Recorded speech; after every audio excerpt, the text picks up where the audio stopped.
Good evening, everybody. This is Ethan McKinley, your host. Presumably, you're not listening to this as a first show because you don't know this show exists. And quite frankly, if they continue to the quality that I hope they will, you'll listen in and you'll have backtracked all the way back to episode 1 to listen to the genesis of the product, if you will. My first guest is HAL SINDEN. He's tall, he's sexy, he's got the best widow's peak hairline since Bela Lugosi, and he's on my show. Hit the music, Alex.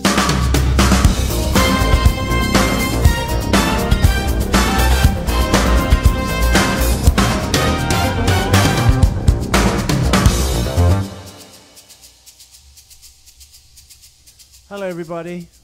Hi, Hal. Hello. How are you? I am, simply. You've got a very nice radio voice, I have to say. Oh, thank you very much.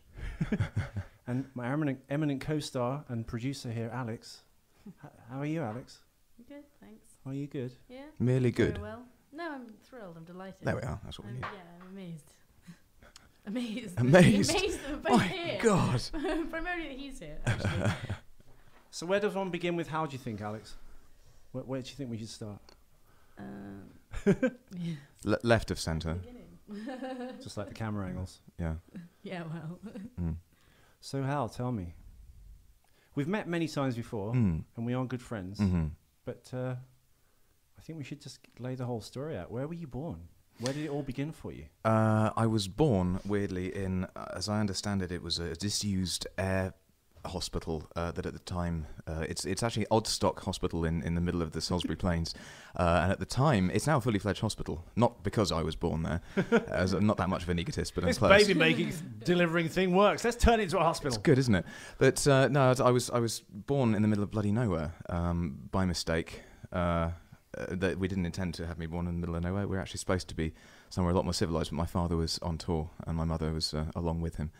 And so you were mistakenly conceived. No, I was or apparently your birth was a mistake. No, the whole birth in the middle of bloody nowhere was a bit of a mistake. Okay. I'm led to understand that my conception was entirely intentional. Okay. Which of course is the good thing you should tell all children. Because you seem quite confident in yourself and happy, so I presume your parents didn't go, Hal, you were a mistake. You're a terrible mistake.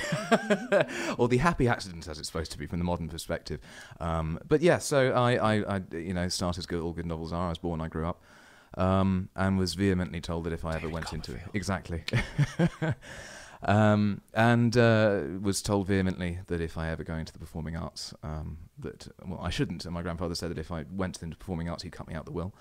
I did, and he hasn't. Who is your grandfather? As an aside, grandfather. Well, my grandfather is a man I know as Grandpa. To others, he's known as Sir Donald Sinden. Donald Sinden. There you are.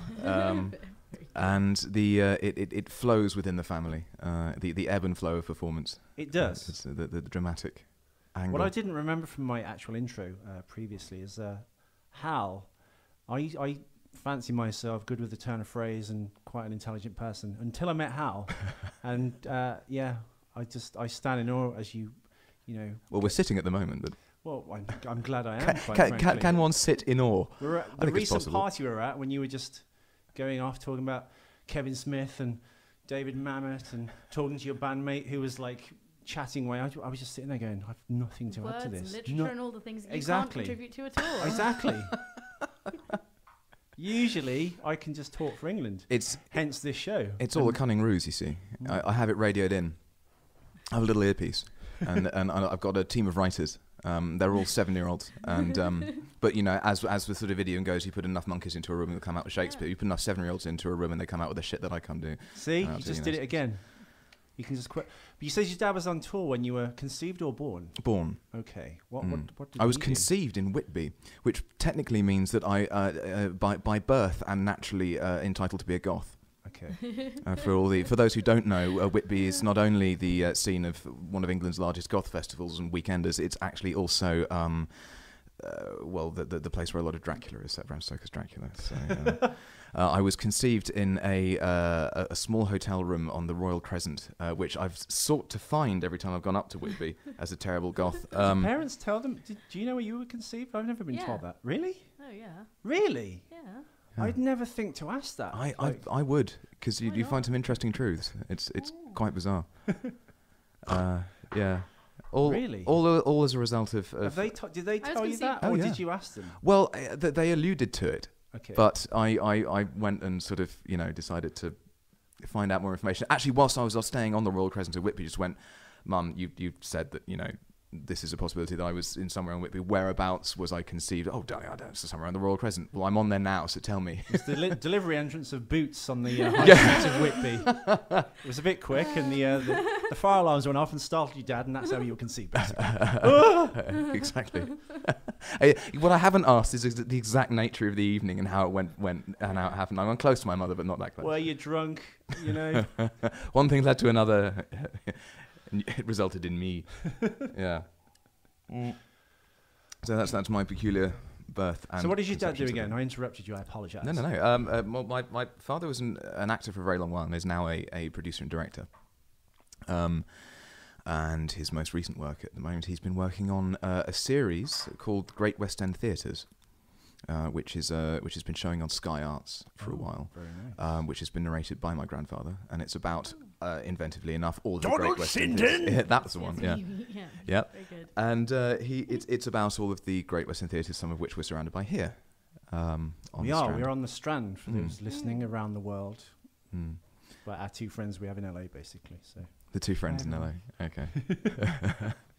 But yeah, no, he's changed to producing and directing, which is something that I think actually flows quite you're a very cohesively. theatrical or performance-based family, I guess. Pretty much everyone is in some way involved in the arts. I'm the only one in mine, and I guess that's why it's never actually worked out for me. It's a bit like being the only gay in the village, but sort of the only actor in I'm the... different. Yeah, just I think different and special. a working class boy. Really? But I don't know. I guess it's the thing that transgender people. You can't say transsexual or transvestite anymore, can you? Transgender people feel you feel different inside, but you're shunned. And I was basically like a middle class kid in a working class family. I think that the dramatic flair or the arts and everything like that really comes about as a sort of in the wake of adversity. Because it's a vocation. I don't really know that many people. I mean, it doesn't mean it doesn't necessarily exist, but I don't know that many people who have, decisively gone, right, I'm going to have a stab at this sort of, acting malarkey and everything, and not because I'm interested or I just figure it's like bricklaying. It's got to be something you can do. Yeah. But there are admittedly some people who have fallen into performance, by some accident and not design, and have done very well.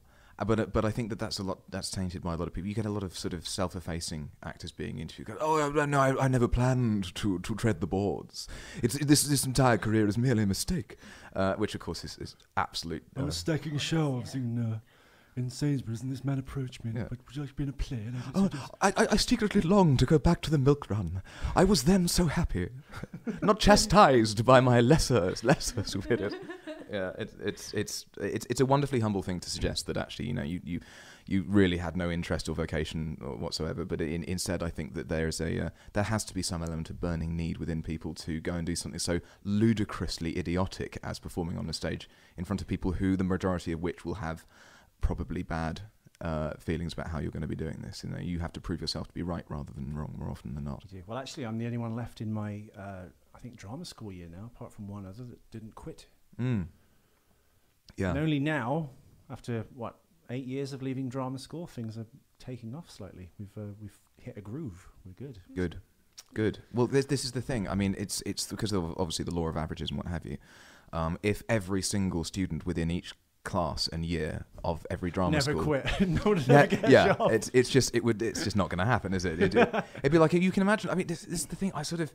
There's a little perverse part because I used to work for a little while for the Sector Skills Council for the creative industries, which is Skillset, and it's a great little organisation, large organisation now, and they're obviously into fostering the skills balance and what have you, and everything between people, and basically they are introducing the whole thing of MVQs and sort of being assessed in the workplace, and that's greatly necessary for the more physical parts of the industry, such as riggers and electricians and everything like that. You said riggers. I said riggers. Relax, I'll clarify everyone. this point. It's fine. Non-denominational construction arts professionals or something. Yeah, I can't say riggers anymore. But I'd say that they're obviously big on getting the whole NVQ thing sorted, and I wondered, how long is it going to be now until we get perhaps acting NVQs, where you're sort of assessed in the workplace, and someone comes down and sort of does a review. Your acting is shit. You can't do it anymore. Yes. Get I'm out. sorry, Taking your you're license bad. off you. Yeah, you can't do it. Yeah. I'd have lost my license years ago. Imagine having an acting license, though. I mean, in some ways, you could argue the sort of like, well, the equity card is sort of an acting license of a sort. Your license to kill. Yeah, to slay on stage, license to burn. But yeah, it's something that I wonder, because obviously there's a lot of people who want to make sure that actually qualification is qualification, and just because obviously if you have a diploma or whatever it is coming out for drama school, you can't sort of go and wave that in front of Peter Hall and go, I'm guaranteed a job. You're not, and there's a thing called a skills passport, which the sector skills council was sort of trying to push for. And it just worried me on the basis that I was concerned that there would be sort of a few slightly more naive members of the industry who, once qualifying from whatever tech diploma or something like that, will storm up to Pinewood Studios and go, here's my skills passport, job please. It doesn't work like that. So you you're not. Are you ever interested in acting? He is. Oh, I He suppose went you to do. drama school. No, he went to Webber Douglas. Yeah, it's Yeah, you do, that's. Do you it's still do what I that because you're a the music musician is- now, or do you kind of? The music is the main part. Well, the music is the main part, but the thing is, I know that at some point I will return to acting. Okay. And of course, it's very in my position currently. It's very easy for me to be sort of have a romantic overview, going, "I'll return to it, and they'll welcome me," which of course is probably a terrible fallacy. Well, your dad could put you in a play with director, I presume. Would I be comfortable doing that? I mean, it's Yeah. nepotism. No, I don't know. I mean, Or is it the same way a doctor can't work on a relative? It's like the Hippocratic Oath. You can't. I won't employ HAL. it's sort of conflict of interest that you somehow can't. Well, yeah, no, I will return to it eventually, and it's because it was my first love in the sense of performance, music, and here echoing my own, sort of ridicule in the say of getting into music was in some element by accident. I always loved music, and who doesn't like music per se, but actually performing it.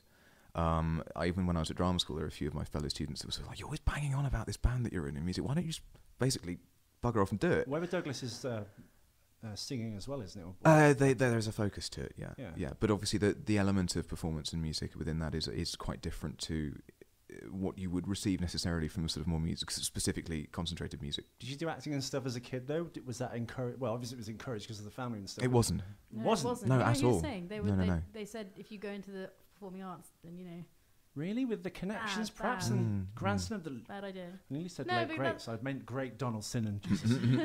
Yeah, Well, I mean- he would say. They would say not No, a good because I idea. guess No, what, it's- they thought it was tough or what? Yeah, Was- yeah. I mean, it's their view being, and this is pretty much the entirety of the family. And I'll present this as a non-pejorative sort of statement or angle, is that they weren't sort of they were beaten by my family. No, it was more along the lines of, from a very understandably protective mindset of saying, why on earth would anyone go into this? Because you see the financial issues that are presented. Yeah. The percentage aspect of success, obviously quality is not equal in this industry to success. The way that you can be It's professional. 10%, I think, or something crazy. Like that, isn't it? I would argue potentially even less, depending on what area of the business we're And then we're I guess talking. 10% of that 10%, people become, I guess, have a long Yeah. career and Yeah. become known from it. I mean, longevity. Obviously, everyone will. It's supposed to be, isn't it? There's the sort of that long tenet, isn't it, that suggests that your career in acting is was it 5 stages or something like that? And the first is being like, who is John Smith? And like second is, I've heard about this John Smith. Third is get me John Smith. The fourth is get me someone like John Smith. And the fifth is who is John Smith? Yeah. Which I think is fairly accepted. There's many industries that reflect that, but in particular with my family is that they understandably, as I say, were very much not pro to the idea of any of the kids going into it. So when did it begin then? So you were a kid at, I guess, primary school. Do you have an interest in acting then? Hugely, yeah, massively. I was in every play that I could be in, and So what's their angle at this point? They're well, still because trying to- it's a dichotomy, isn't it? Because obviously they're aware that I'm around everyone acting, and in the family, even around the dinner table, everyone is in some way performing their part. or discussing acting, Oh, or yeah. a play, or Yeah, so- something, or a TV. Never the twain. Yeah, permanently surrounded by favourites. it, But yeah, I mean, it's something that I felt that I couldn't really escape at least some passing interest in it.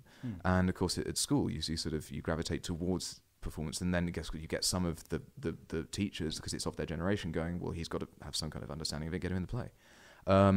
So then it was always gearing towards that, and when I finally had that moment, it's almost like coming out. So it's sort of like, I don't think I'm I don't think everything's normal. It's all a bit strange. And then I realised that obviously that back me up, Donald. He's like, no, I won't. No, yeah, very much. It absolutely wouldn't. And then when I finally, as it were, came out to the family saying I am genuinely considering going into a career of performance, there was this massive initial sort of like, no, you can't, no, you mustn't do that. And of course, the thing that you can't help but ask in such situations is, but they go, but what if you don't make it? Oh God, no, it's awful. It's financial. But you end up replying, well, what if I'm good? What if it works? It's not based on if you're good or not, is it really? I mean, it's you luck. see people in the the public eye who aren't any good at it's so any of it, but they still, but yeah, of course. Subjective in contacts as well help. I mean, why on My earth? agent said talent is the last thing, unfortunately, on the list. Absolutely. But why on earth is Keanu Reeves in films? I don't know. Lovely guy, lovely man, but why he's chewing tables? How dare you, sir? Point Break is a work of art. I peel the skin off chicken. It's a very strange. I mean, my favourite. Keanu. Well, it's Keanu's great. I think. I was just going to say, I know where the bastard sleeps. It's just ridiculous delivery. But this is the thing. I mean, obviously, the actual prowess and technique and ability, obviously, is not exactly entirely relative to But then again, that's why I've never quit. Well, this is this is the thing. Why? When if you're supposed to realise, this is why I always will be adamant that it is a vocation. It is this thing where you can't put it down on an objective principle. You can't just say, oh, well, it's not working, bugger it, I'll just not do it. And also then twinned with this awfulness of people having this thing of like, oh dear, have you given up because you knew you'd never make it? No, don't do that. That's a kind of terrible thing. So then, I mean, acting happened. I went to drama school. Did they have a backup plan for you then? Did they have a thing they wanted you to prep, or you were... I mean, what else were you studying when you weren't doing acting? Or if that was your acting was a passion, what else did you like that they thought, oh, Hal's going to go and do this? English, probably. I probably would have gone into some kind of literary sort of career. That makes sense, listening and talking to you. Thank you. It's something I massively enjoyed, and I sort of would have considered academia in some way. But then I've discovered later on that actually I'm really not comfortable in academia at all. No.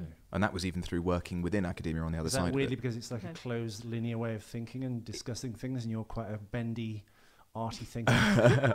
Well, it's more perhaps I think that the academia, the world of academia perpetuates a particular. It perpetuates and protects a certain type of person.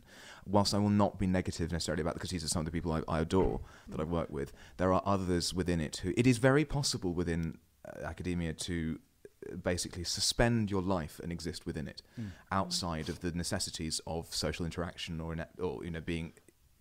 Not tasting life. Socially inept, I'm afraid to say. There are many academics I know who are genuinely... who struggle, frankly, being able to interact. Well done. Sorry, listeners. I'm pouring a Get drink. that poured. I'm just trying to keep the branded product out of camera shot. It's own brand cola, isn't it? It is. Yeah, It's there we are. Panda Pops. Ooh, that's a brand. But yeah, no, academics can be a funny old bunch. They can be absolutely brilliant people. And actually, one of my loveliest friends that I adore, who was a director from the job I was working at just up the road from here, the University of Notre Dame. She's an emerita professor, a genius woman. Does she have a hunch?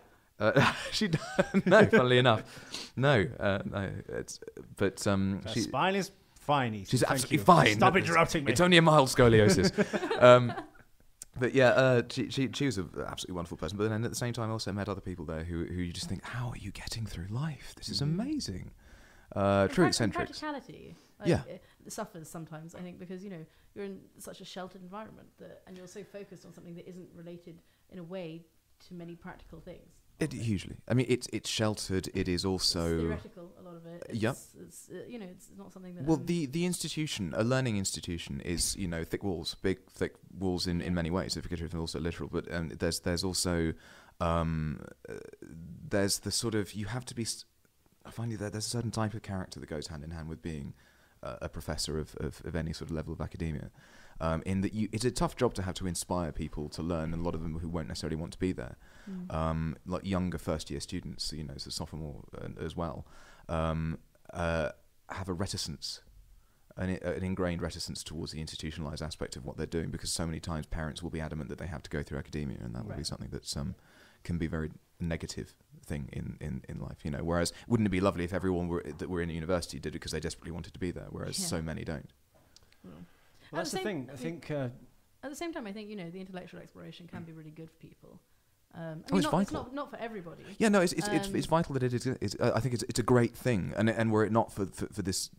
This so what's your point then? It's like there's a million useless degrees No. and people go because they think you must go to university and therefore they go and Yeah, I study. mean, there are some useless degrees, and there are some people who do it because it's an expected thing and you're meant to go to wicker university. basket making. Yeah. Maybe a kind of a middle class thing. You're expected to go to university. You're meant to because you have to do an academic thing, and then you go on and have a career. But I mean, I do also know, for instance, I know some people who, for instance, their parents have kind of made them do vocational degrees because maybe they didn't have degrees themselves, and so they don't see the value of just academic exploration, intellectual exploration, and just pure sort of academic work. And I think they perhaps want to do would rather have done English or something than what they're doing, which is more. I'd say that there's an entire generation now of parents who perhaps are having to change their angle on whether they are, whether it's actually appropriate for them to live vicariously through their children. Because I think that's something that's very much characteristic of, shall we say, speaking more broadly, our generation of parents who were their perception of academia and qualification was very much the world is your oyster no matter what. Sure. Whereas now That's not the case. the standard is definitely lowered. I mean, I don't know about you, but I remember at least probably 12 to 15 years ago, there was a news piece that came out that everyone was up in arms, in the wonderful sort of Daily Mail. This is ridiculous, what an outrage, immigration. But there was this thing about someone who had managed to enroll at a university genuinely doing their degree in the works of Madonna. Which actually, by very modern standards, isn't that removed from... You don't think, oh, that's ridiculous. It's like, well, it's a little unusual. Having said that, I wanted to study ufology, but there wasn't a course for it. But I think there are now, yeah. Right. As it very much an interest of mine. Right. Ufology and mysteries and... That's interesting. Okay. Do you mean as in this, the non-literary sense, or do you mean just in sort of... Both, but like the study of, I guess... flying saucers, UFO sightings. Sorry, I thought you mean as in the sense of euphemisms. Look at me. That's super Do I specific. look like I would study euphemisms? Right. Okay. I say a lot of them. Of yeah. course, but, right. I see what you mean. Okay. Ufology. Okay. Right. Well, flying saucers. HAL. Yes, of course. Okay. Roswell. It's the thing. It's a thing. It's a thing. Or the thing. The thing. I mean, Okay. there's an American university that has a degree in Beyonce right now, isn't there? Beyonce Really? studies. Yeah, I think so. Now there's me giving a knee-jerk negative reaction to that. I think she's an appalling person. I will say that on record. I think she has become a terrible and appalling person. Well, Fifi. Are you saying because she married Jay-Z and Jay-Z keeps throwing up all these Freemasonic signs of triangles? And I have no problem with his use of symbolism. I think it's very amusing, but I find he himself is a repugnant person. Hal, tell us why. Yeah, well, before we get to him. Yeah, there we why go. Beyonce? Why Beyonce? I think that she was destined, to have a particular type of career. She didn't step on your toe in a goth club. Yeah, there I was trying to pick oranges to my favourite tune by The Mission, and she's stomping about in her size 12 knee rocks.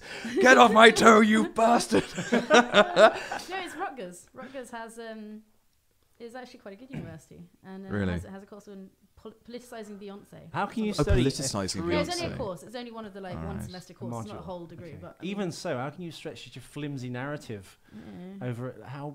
What? That's bizarre. Are there any? What's within the module? Does it say? Yeah. Does it categorise at all? It doesn't itemise what the. It doesn't tell us. Right. I would be very interested. I'm sure that when it comes to sort of more like contemporaneous feminist studies, that's going to come in quite well, because obviously down to the fact that she did a song called Single Ladies. Yeah. Sorry, I have such abject negativity about her material now. If you want to keep it, put a ring on it. Is that the lyric? Or if you liked it, you should have put a ring on it. That's it. See, that song I particularly hate, just because I don't think that's a feminist song. Shut up, you, and put your ring on. Well, I don't think it's a feminist song at all. Like, for a start, like, marriage is not the be all and end all. And the element of possession. Not everyone wants to get married. And also to get How can you two say that? The sacred institution of marriage. Then you should write your name on it. Yeah. I mean, really?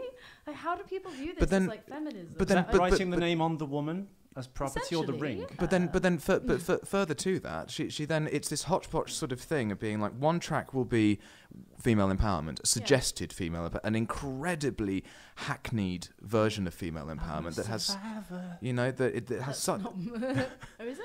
Oh, it was Destiny's Child. Oh well, yeah. But she has these sort of technically her with two backup dancers anyway. Yeah, but her mates have turned up that were alright at singing, that support her. Is your dad managing this band? Yes. Yes. Oh, there you are. We're not going to have a career after this, then, are we? Exactly. Exactly. Poor things. But no. So she has one team of female empowerment. The next one is aren't I sexy? Oh, yeah. And then the other one was sort of like if I were a boy, men. It's basically it's the sort of, and I'll go into sort of risky area, but the misandry area of it of being like men are terrible. Oh, they're just keeping us down. And the next thing is like I'm dead sexy. Men should like me. Like, well, okay, fine, but just keep consistency in some way. You have studied your nemesis well. You seem to know a lot about this Beyonce. So you will know the beast. You have to sort of know thy enemy. It's a case of... So because she presents a constant dichotomy of image through her songs and music, is Precisely. that your issue with it? Yeah. It's marketing now and record companies. It's wonderful marketing. Of course it is, yeah. It's great marketing. And I think that she's managed, obviously, fantastically well. She aims for the women in their mid-30s who are like, I can do this, who needs men? And for the young girls, it's, I need help. But isn't it funny that you've got this sort of like... other than the fact that I find the music is utterly just so bad when compared with like Destiny's Child, even their not even Destiny's later Child, work. Talanas, which we'll come to later in the show, everyone. Imagine her singing My Sucker God, that'd be awful. Oh, wow. But yeah, no, I just find that also that it appears to be there is a funny and unmistakable correlation between her getting with Jay-Z and becoming this terrible person that sort of closes off entire wings of hospitals just so she can have a child. And obviously I'm aware that I'll be receiving this from a very sort of, biased counterpoint that a lot of the press will be presenting. But nevertheless, it seems to me that she's just become this ogre. I mean, did they close off the whole wing of the hospital, though, because she needed the protection from the media? I mean, is that like something she would have done? No, it's a bit of like media spin as well, isn't it? It's Okay. she's more important than it actually is. It's that kind of like, I guess, an Egyptian goddess idea where they kind of, we've got to close the city down, more security. Like when you get a nightclub and there's like a queue around the block, they could let everyone in straight away. I worked in a nightclub door. Yes. Let them in just like that. But it creates this false mystique. Or this a form of mystique over it. Yeah, What no, do you think- absolutely. So what, you think she believes her own hype? Well, they could have just kept a little bit, maybe I just suppose, that room and okay, had yeah. people around. Hype has its place. Yeah. There is a little bit of hyperbole that has to go into. I mean, a little bit of self-belief goes a long way. I mean, I'm adamant that anyone that's genuinely that is in our area of work suggesting that they absolutely have no self-interest whatsoever is a terrible liar. Probably a very good actor. Well, you have to believe in yourself as well, because You no have one to. else will. And if you do, then other people will. Well, this is the thing. I mean, if you have no sort of little bit of an advanced or overblown sense of self-belief, then you'll probably have a tough time presenting a character that isn't you. Just like to interject, I've got on my notes that my researchers have given me that the hospital you were born in, they actually shut down the entire wing the night you were born. Yes, but that was through basically a concern over sort of like contaminants. It starts with contagious laughter, ends in your head blowing up. I found out what the course. I can give you a description of the course. It is actually more. It's like feminism. Right. It is use her career as a jumping off point to explore American race, gender, and sexual politics. Course topics will include whether Queen Bee's half-naked body is empowering or stereotypical, the extent of her control over her own aesthetic, and how she fits in with other singers like Nina Simone and Lady Gaga. Yeah. Oh, there we go. It serves. Nina Simone. Exactly. This is the thing. Nina Simone and Beyonce. It serves to aggravate me. proud, It's sort of so saying proud. the sort of is any comparison between. We need to take this to City Hall. Yeah, I mean, it's between Nina Simone and Beyonce. I'm sorry, but no. It's just. Yeah, and as I say, the other thing I find is desperately annoying is that her musical output since Destiny's Child has been utterly terrible, in my own subjective opinion, of course. But it seems like playground melodies, and she's adopted this form of dancing, which is kind of like what would happen if you get Tina Turner, crossbreeder with a horse with rickets, and that's just like learning difficulties. It's not that we're saying people learning difficulties can't dance, so just be nice or about horses that. with rickets for that Or matter. horses- We don't. You don't upset the horse with rickets, sir. Exactly. Yeah, but they're a minority. We don't care. But it's tricky with you look at it. I look at these videos that she's doing. So this is apparently supposed to be sexually the whole kind of thing that's kind of like all this kind of weird. Yeah, and it's like, but she used to dance really well. Actually is a spin on a dance from it's a very famous dance from the 1960s. I can't remember what it was. If you Google it, you'll probably find it, Alex. With that kind of dance, but it was sped up and added a more of a hip hop flavour to it. What are you saying? Like, what was it? Dance. The Beyonce dance from that video. There was a very aggressive form of dancing in the, I would say, more late 60s towards the 70s. And this will lead me on to another sort of socio-political rant, but it's more that. Right, I have an issue. We've only got 7 listeners, so you're not going to upset anyone by speaking your mind. Excellent, good, right then. And 3 of them are in this A room. 1960s performance on the Ed Sullivan Show. That's the Gwen one, yeah. Verdon's trio of brightly coloured chicks think their Yeah, moves to that's Mexican it. But breakfast. it's like this really dialed down, watered down version of it. Okay. I don't deny its origins, but what I'm saying is that I think that for it to be, I think it's ungainly. And what I'll jump on before anyone sort of was like, well, it doesn't mean you have to be sexy when you're dancing. Absolutely, but there is such a thing as, I mean, for heaven's sake, I come from extreme metal. Moshing is the most ungainly thing you can do. You know, it's ludicrous. Headbanging looks ludicrous. I've only been in a mosh pit once, and I got knocked about, so I didn't go again. You poor little Yeah. flower. I stay out of them. Delicate little pansy. I will put my hands up and say I can't stand moshing. I stay out of it. I don't like getting my nose broken. I went moshing in stilettos when I was younger. Well done. Did you? Good I'd stuff. always be there, I went to like, the Henley you know, Regatta. everyone Moshing. being like, you know, they're sort of like black and trousers, and I would be in really. They're in black trousers. Oh, they were wearing trousers. It was ghastly. It was anarchy. No, I was there, like, I'd be there in Not a pantaloon in sight. I'd be there in a dress. Where were their breeches, I ask you? Where were they? And I was there in a dress and stilettos, and it was always Good. fun because I'd always stand out. I've done similar. Were you in a similar outfit to what you're wearing today? No, it was more like it was a shorter dress than this. The kind of like obviously. high priestess, Planet of the Apes, Dr. Zaius necklace, and the kind of red thing going on. This is And then you were backhanded moshing. sort of compliment. Not at all. I love the way you look. It's Very good. fantastic. Yeah. Anyway, bartenders would always come up and try and hook up with me. Why? Because you were like the, 'Cause I was the only you were like the I was red the most woman in the feminine person in the Matrix, weren't you? place. The red one in the Matrix. And everyone gets The distracted, meme, the but yeah. distraction. Yeah. Yeah, pretty much. So they're in black and trousers. No, I meant all the girls Oh, wow. who were there. Oh my God, that changes everything. I mean, they had boots. Women on, in so I was trousers? watching, and I had, like, Whatever next? They're given the vote next. Good God. House of Lords. But yeah, so I just find it ungainly. But the thing is that a lot of its origin stuff, I have an intrinsic issue with, and it's funny because I have a bunch of friends who are in fact DJs in this area, but I have a problem with the disco movement, what happened within it. And there's, if you look back at the sort of cultural history of like specifically around Detroit and everything like that, where in Detroit, where arguably one could say disco really came to its first sort of real realization of brilliance. There was a massive. It came in 70s. There was a quite a depression of economic depression within America. I know. I've been there. I was there in 1988 and 89, visiting my father who was living over there. It was all like falling apart. It was that kind of Roger Me era when General Motors was being shut down. His job was safe because he was a design draftsman.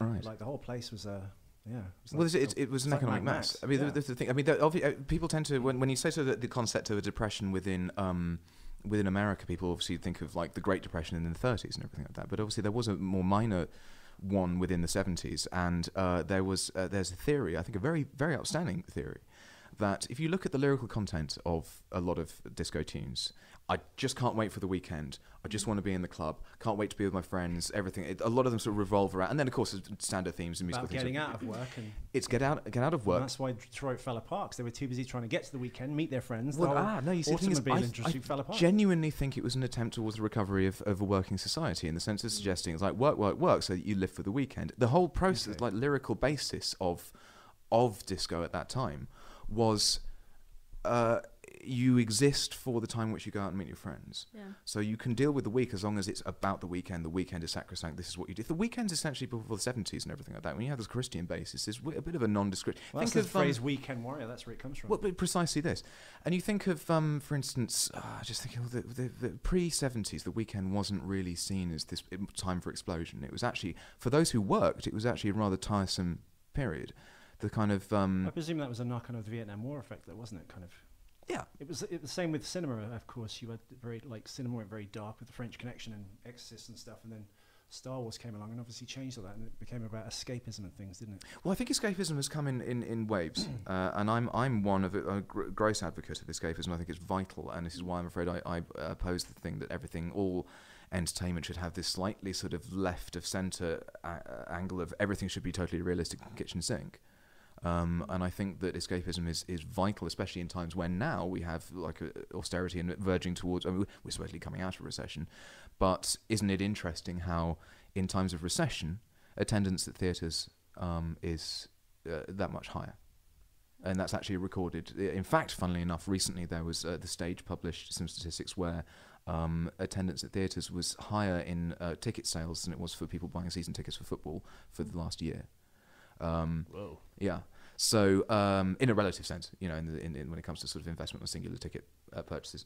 But yeah, I mean, I think that when times are bad, people need to have escapism to a great degree. It's why I'm not part of the I think the Kitchen Sink movement had its time within theatre. I think it was great. It was a good idea. Well, that's what we discussed. Well, that's what you discussed, and I just sat there and nodded. Of your enormous brain. But yeah, no, Why does that not have a place, do you think, now? Escapism? No. Do you mean?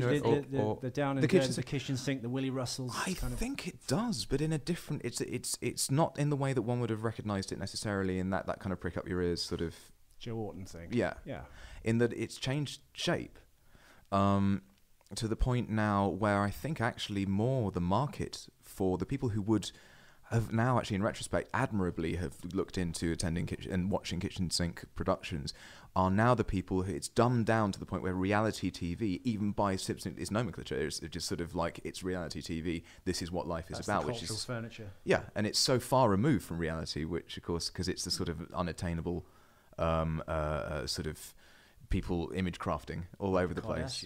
Yeah, essentially, and that sadly, reprehensibly, has actually replaced what that movement provided. I mean, admittedly, obviously, when the kitchen sink thing, not to sort of like overuse it as this sort of like terrible sort of construct of which I dislike. It had its time, but it was quite revolutionary as well. There's nothing revolutionary whatsoever about reality TV. I remember the first season of Big Brother, and it felt revolutionary for about the first week. And you think, well, this is interesting. It's a different format, and that was about it. And then very soon, the crushing reality crept in of how utterly vacuous many of the people were and were intended to be. It relies on having people who are in some way. Do you remember Nasty Nick? Was that first one from the when I watched it because it was intriguing? That was the first season that we had. And Nasty Nick, I think, was possibly one of the single most interesting things that had ever come out of it because he was prepared to be the villain. Yeah. And yes, he was vilified, and then the papers could like feed off that for. But there's always a villain there in reality shows and stuff, isn't there? But I'd rather it be someone really play up to that rather than this slightly sort of. It's always presented as, oh yeah, but he's very misunderstood because he had a difficult background. God, just go and do something. Just go be really. I'd love to weasel my way in Jade somehow. In the stomach. That's the thing. What, posthumously? Nick punches Jade in stomach. Coffin lid broken. Funeral services strike across the land. Interesting though, this like you said, this like because of reality TV and stuff, it's kind of the as you said, the Joe Ortons and this kitchen sink stuff has kind of gone out of theatre. There's kind of a crossover now with, of course, I Can't Sing, the Harry Hill thing about a reality show, which is X Factor. Well, not sure if it's any good or not, but yeah, I mean, there's obviously got. No, I don't know either. I'm afraid to say is I have steered clear of it because I do accept obviously that if you presented with the two options of a theatre being dark or having something in it, and the something being in it might well be a musical on the works of Two Unlimited. It will be, and it's just called no. There's no tickets. It would be. It's sad, but I do understand that it's important, obviously, to keep theatres open. The dross of the West End, and again, a subjective point entirely, is that it's filled with musicals. Well, I had that discussion with my agent actually on Friday. That everything now, it's like Bodyguard was a film, but now it's obviously a musical. Yeah. And you've got Fatal Attraction, which is opening as a play very shortly. But we've already seen these as films, and it's just like... It's a sure bet. And it's the... I'm of two minds. There is a possibility that in presenting to any of the theatres, to Cameron McIntosh and whoever else at the moment, the next theatre would have been saying, I've got this idea that will come in and run for 7 weeks and run. Yeah. It's the fact that people... They've already seen it, so they know how good it's probably going to be. Whereas the likelihood of going to see something at the Jermyn Street Theatre that's by some sort of, sort of paraplegic, one-armed, pregnant lesbian nun in a wheelchair, and it's about how they were abused or something, it's not going to be as inviting. So, yeah, the sure bet is obviously what's going to get bums on seats. If, however, this is what they're presenting of two minds about it, if that means that it gets more people in, and they will become accustomed to the format simply of sitting and watching something live, and that they then have even a percentage of them, let's say 25 to 30% of those, will consider going and see something that is actually legitimate theatre. Brilliant. Fantastic. For instance, I think it's why I will never object necessarily to having someone who's a Hollywood actor come in and play Henry V if it means that more people will come and see a Shakespeare. Great. Wonderful. Because there are the purists who will say, well, we can't have anyone who's not pure stage. Do they do that? Well, Simon Russell Beale or something. Well, he's part of the. Isn't he like a stock player at RSC anyway? They kind of recycle the same people like Anthony Sher and obviously like Patrick Stewart. And well, the difficulty, of course, is they're very good. Yeah. Anthony Sher he's a very good actor, and thankfully is popular for being a very good actor rather than popular for getting his old chap out and being filmed having sex with, I don't know, a dog. This is not to suggest that Sher is fond of dogs. What if they feel trapped, those actors that do the constant run of the RSC? Because Anthony Sher kind of never, and I think this, God, what's his name? Alex someone. He only ever did West End theatre. I think Alex Jennings, that's his name. Oh, right, yeah. No one's ever heard of him, but he was constantly doing West End throughout the 90s and stuff.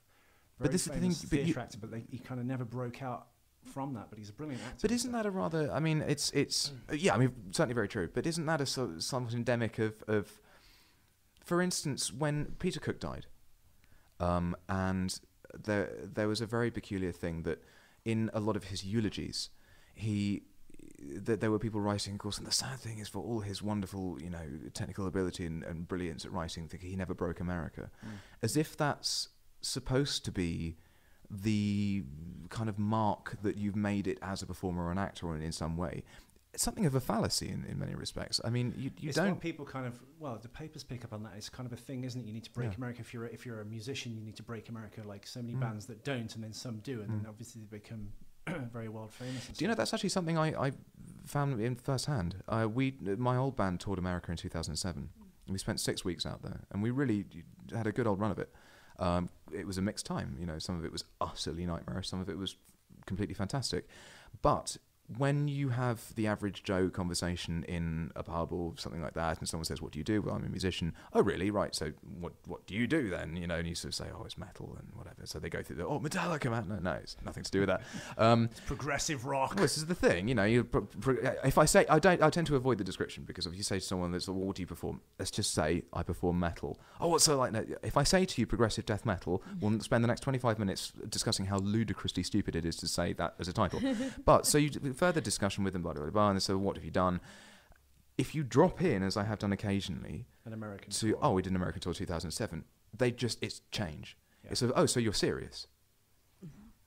What it's the was same I as doing? an actor. If you people are going, "You're an actor. What have you done?" You go, "Oh, I did a play at the Old Vic. I did this. They just glass over. But if you say, "Oh, EastEnders" or the Bill and things, they go, and they come alive. I haven't done those. But like that, those like key kind of words. That you can but isn't it interesting though, that if, as a musician, in that conversation where I will have introduced that I not only am I a musician, but also, without wanting to be too hipster about it, it's probably saying, no, really, not in the sort of, "Oh, you probably never heard of me, good." But it's just more like, no, you probably genuinely never heard of even the music I play, and that's a sad thing. To but bands that don't even exist. Yeah, exactly. I only like them when they hadn't released anything.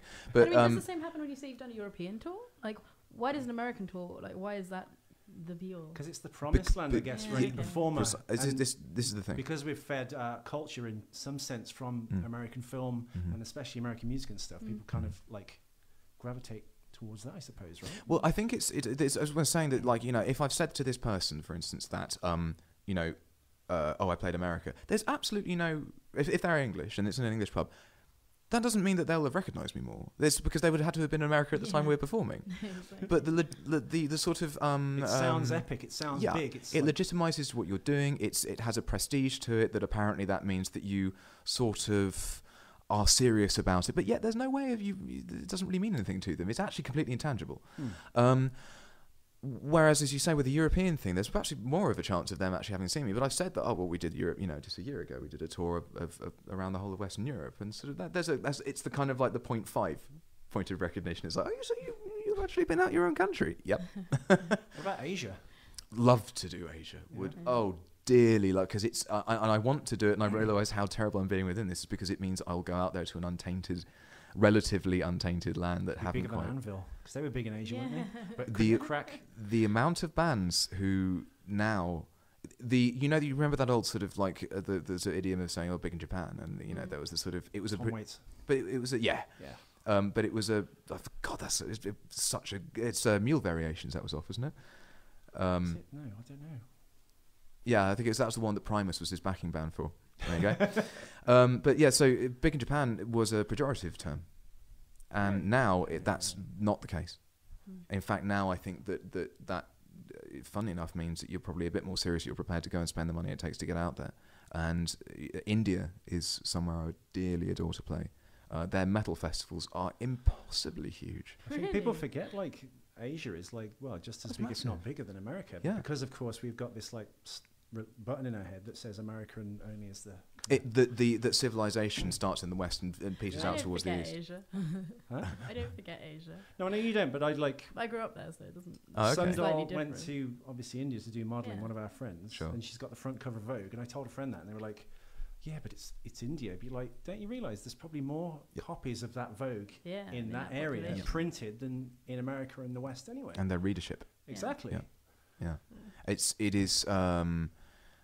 The sad thing is when I think it's the metal sort of like genre and everything started realising that it was a thing.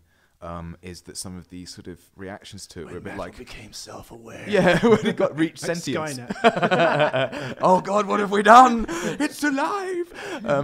But yeah, with the reactions about that, was that a lot of people were kind of like, really, India? It's like, yes.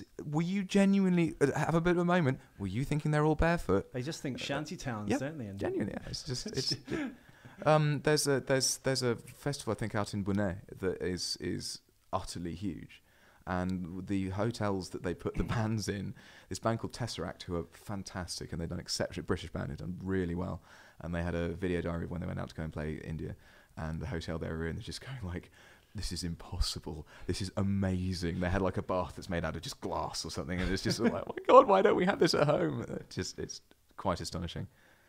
To go back on your point about the Peter Cook Dudley Moore thing, I think one of the reasons they fell out is because Dudley Moore obviously made it very big through Arthur and things. It became this kind of unlikely sex symbol. I think that created a kind of rift in their relationship slightly, because I think on one of their albums, Derek and Clive Get the Horn, I think the last one they did, as Derek and Clive, it was quite evident when they were like, even they were doing characters that there was this disparity. Yeah, which is very sad.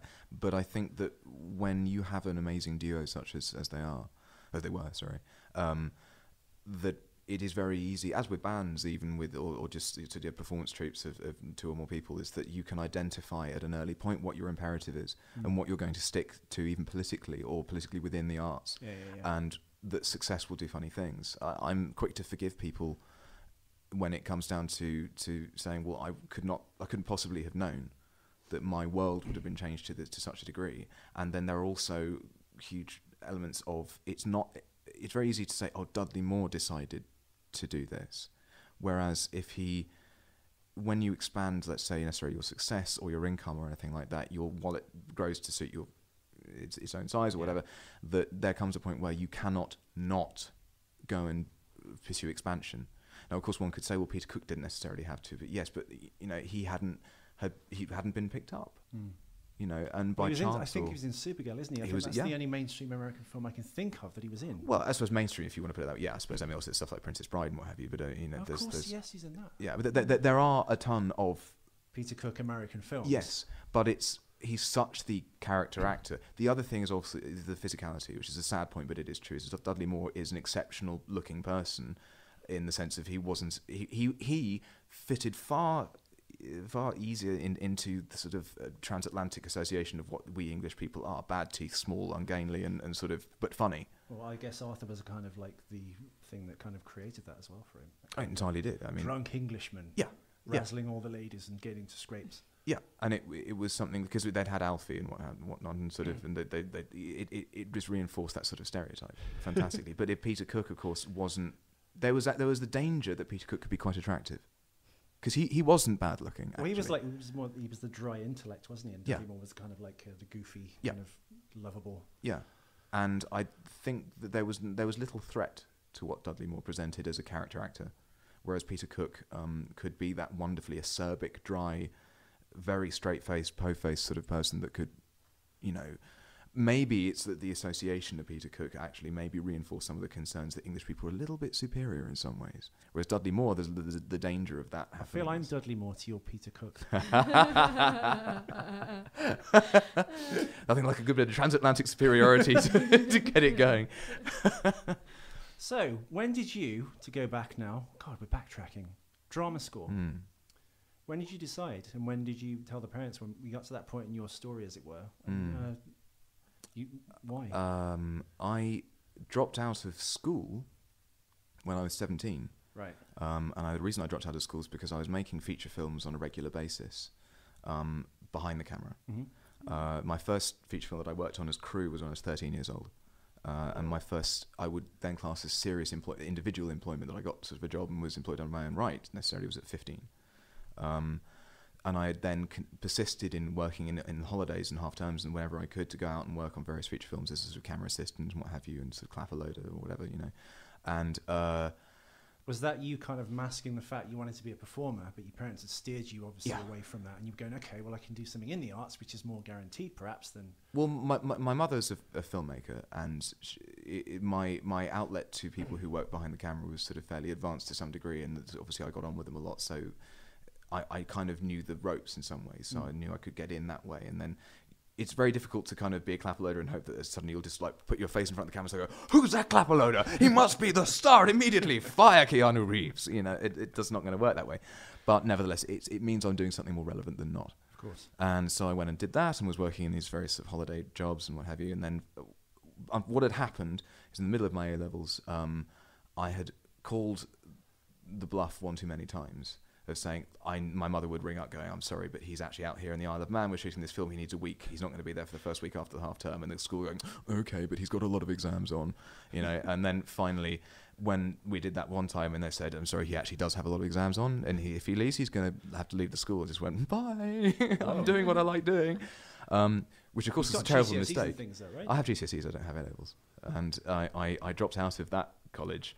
And promptly, the film that I was working on promptly just dive bombed. Its funding was torn out of it at the last moment, and I found myself completely unemployed. So it's not like you were this actual truant. It was like burgling houses and not going to school and stuff and being naughty and stealing milk from the corner shop. You're actually like, no, I'm making a film with Ridley Scott, actually. Can't come in this week, sir. Christopher Hampton, funnily enough, actually. I never worked with Ridley Scott, but he's yeah.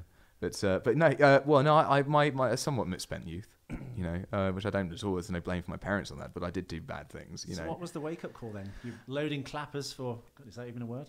Yeah, clapper loading. Well, basically, I think it's just I was doing stuff on the side for acting things here and there, and then finally, I can't remember the decisive moment I actually had that, but there was a moment where I decided, look, you know, if I'm going to do this, I need to get to drama school. And so I applied. You have to drop the A-bomb on mum and dad. Yeah. And my mother was the first to just be like, yep, fine, do that, fine. So I got into the... Tell your father. Yep. And then I got into... Don't tell him. Yeah, and then obviously had to tell him, and then I had to tell my grandfather, which is horrific. But I got into the poor school and then realised, oh, God, I could do this. I want to be an actor, Dad. Oh, God, I thought you were going to say you were gay. Yeah. That would have been better. Exactly. It would be a gay bricklayer. They would have been so happy. Yeah. Oh, look at the cement in the... Oh, it's lovely, isn't it? Oh, you want to see your grouting. Oh, my God. Yeah. But, so I discovered that the poor school worked, and then I thought, oh, well, maybe Webber-D, because my grandfather went there. Webber-D, so street. That's a good point. Webber-D, frog your signs, frog your signs. The South Ken Massive. It's all about Gloucester Gate, man. Yeah, South Side. Doesn't really have the same ring to it, does it, when it's about Chelsea? So Webber Douglas happened. It's a strange place. Who else did you audition for? I auditioned for, well, as I say, the poor school. Just that and Webber Douglas? Yeah. So you didn't go like, I'm going to try RADA and Drama Centre and... No. Well, no, it's not because I didn't want to. It was very late. I decided I wanted to do this in September. Right. And this is the part of the problem where... September just passed? This is 1998, I think it was. I decided I wanted to do that and then realised it's September. It's like within the first week of actually term had already started. The poor school took me on for that. And then Webber Douglas... I did the interview for them. Poor school is a 2-year course, is that right? Yes, that's right. Yeah. And unfortunately, in doing the audition for Webber Douglas, and I can say this now because they've closed down, and there you go. to be honest about it. They really... What, it has? Yeah, oh yes, it's gone. When? It was subsumed by... They sold it to... Rafe Jago sold it to Central. Right. School of Speech and Drama. Yeah. Okay. And they admirably took it on because he wanted to sell it anyway, and they took it on and then they couldn't sustain it, so it's closed down now. It became a sort of outhouse of Central for a while. Whoa. Is the poor school still there? Yes, it's very much still there, doing well, yeah. It's sadly closed down. They, unfortunately, the principal, and I will be completely honest about this with him, just he made some bad decisions. And I think I'll be supported in that opinion by the people that I still speak to who were very good tutors there. Were you the first bad decision? Quite, yeah. Get this guy in. I did an audition for them, which they took me on openly as an audition, not without necessarily knowing that there was going to be a space available for me. I did the audition. They said, we want you in the school, but they said the only place we're going to do that we have for you is a place on the 2-year postgraduate course. I can just imagine in this like big empty hallway and like a panel of chairs and tables. You just walk in and go, Sinden, and throw a name. Just walk out again, give him the finger, throw a name tag on the thing. If you want me, you've got to work for it. Sinden. It was in the Chanticleer Theatre that I did this audition, and it was a very uncomfortable moment where, with Rafe Jago, the principal at the time, and the head of the acting division there, and Peter, I think his name was, and I did this audition, did my piece, and then they knew that I was a musician, so they said, "Can you show us how you sing?" And they got me having to do death metal scream in front of them. I just didn't want to do it. Please don't make me do this. Yeah, I was like, "Wah!" And they just sort of went, "Oh God, right, yes, fine." But so I did this, and they said, "Oh, well, we're going to put you in on part of the 2-year postgraduate course." And I had no idea even what postgraduate meant, which is a great mistake, because it turns out they actually used me as a guinea pig. They wanted to see if they could actually put someone on this 2-year course. And I, as a 17-year-old, came in on this course that had been going for 1 or 2 weeks already, and the next oldest to me was 25. Okay. And the oldest person on the course was 34, as old as I am now. And that was the normal course? That wasn't No, it wasn't. It was the postgrad, and I was 17. So it was a very bad idea. So I had a tough time on that course. It wasn't... There were times when it was deeply profoundly unpleasant, in fact. It wasn't a nice experience. And I... Because what? You were out of your depth in terms you couldn't relate enormously. to people? Oh, well, I mean, as a point of case in point, I mean, I'm aware I'm saying this is sort of like first world problems, but, genuinely, if this is your chosen career or vocation, then it's tough when you have people saying what you are or what you're not doing. And for instance, there was a particular point where I was in the middle of a class, and it was a one-on-one class that I had with one of these wonderful teachers. It was great, but said, we're not getting the emotional imperative from you on this one. Then this is a piece of misery. Call on your life experience with loss and misery. I'm 17. Yeah, method. I hadn't have... they say, when was the first time you had your heart broken? It's like, first? Sorry, I have no idea what you're talking about. So, it wasn't pleasant. Some of the times they were not great. And I left drama school eventually, and then went into a Shakespeare, and then learned more on that than I did in the 2 years at drama school. Well, that was my issue with drama school. Too much filler and bullshit. And well, method as well. They kind of strip you down and break you down. They think that's going to make you a better actor. We'll break you down and build you back up. I don't really agree with that. No. Yeah. No. Why? But you don't need to be broken down. If... I mean, there's the famous story about, was it Hoffman and Olivier? So, oh my dear, you could try acting. Yeah. Which just to let Alex know, and perhaps a few viewers, it was they were doing Marathon Man, of course, and Dustin Hoffman had to act the scene where he's like having just run a half marathon. A half marathon, and he's been awake for 2 days. He's been trying to escape. Is it the Nazis or no? Olivier is an ex-Nazi. Well, it's their first meeting, I believe. That it was the scene that he's been running around Central Park, and has run the equivalent of a half marathon, and is sort of stopped by Olivier. And then it begins. I understand he's also been awake, and that's just when he met Olivier off set, he was like, "Dusty, you look terrible." And he's like, "Well, this is happening, and I've got to take 2 days off. I've not been to sleep for 2 days, and I've not eaten properly." And he says, "Why don't you just try acting, dear boy?" Yeah, exactly. Which is just, it sums it up perfectly. Of course, yeah. It's brilliant. And I found that I mean, with the method as being what it is, I find that so many method actors are then completely stumped when they have to play, for instance, a role that bears no relation whatsoever to human emotion. Yeah. You're playing an android. Well, so when I was at drama school, I think all the people that kind of, when you have those kind of lessons, I had a lesson once when I had to pretend to be mud and leaves getting cash out of a cash machine. It's a great premise for a comedy, isn't it? Yeah. I don't know. And you're in the class going... I don't know. I can see you as mud. They're like, vocalise it. Come on, now do the colour red You and make stuff. quite good sort of, it could be a rock. Leave. Yeah. Suit your mental. And also, again, you have these like emotional memory things where and then they're going, right, remember this, remember that, and there's people like trying to force tears out of their eyes and kind of like, and you're looking around the class going, are they like actually into this, or are we just going with this like group think? It's, I don't know, it's just my godmother can cry on cue. Yeah. Which is obviously a fantastic... Some women can. Well, as an actress, it's bloody useful. Gielgud used to be able to cry apparently floods of tears and just stop, like just being like, well, it's became a physical thing that you're just capable of doing, and not method. You know, this is the thing.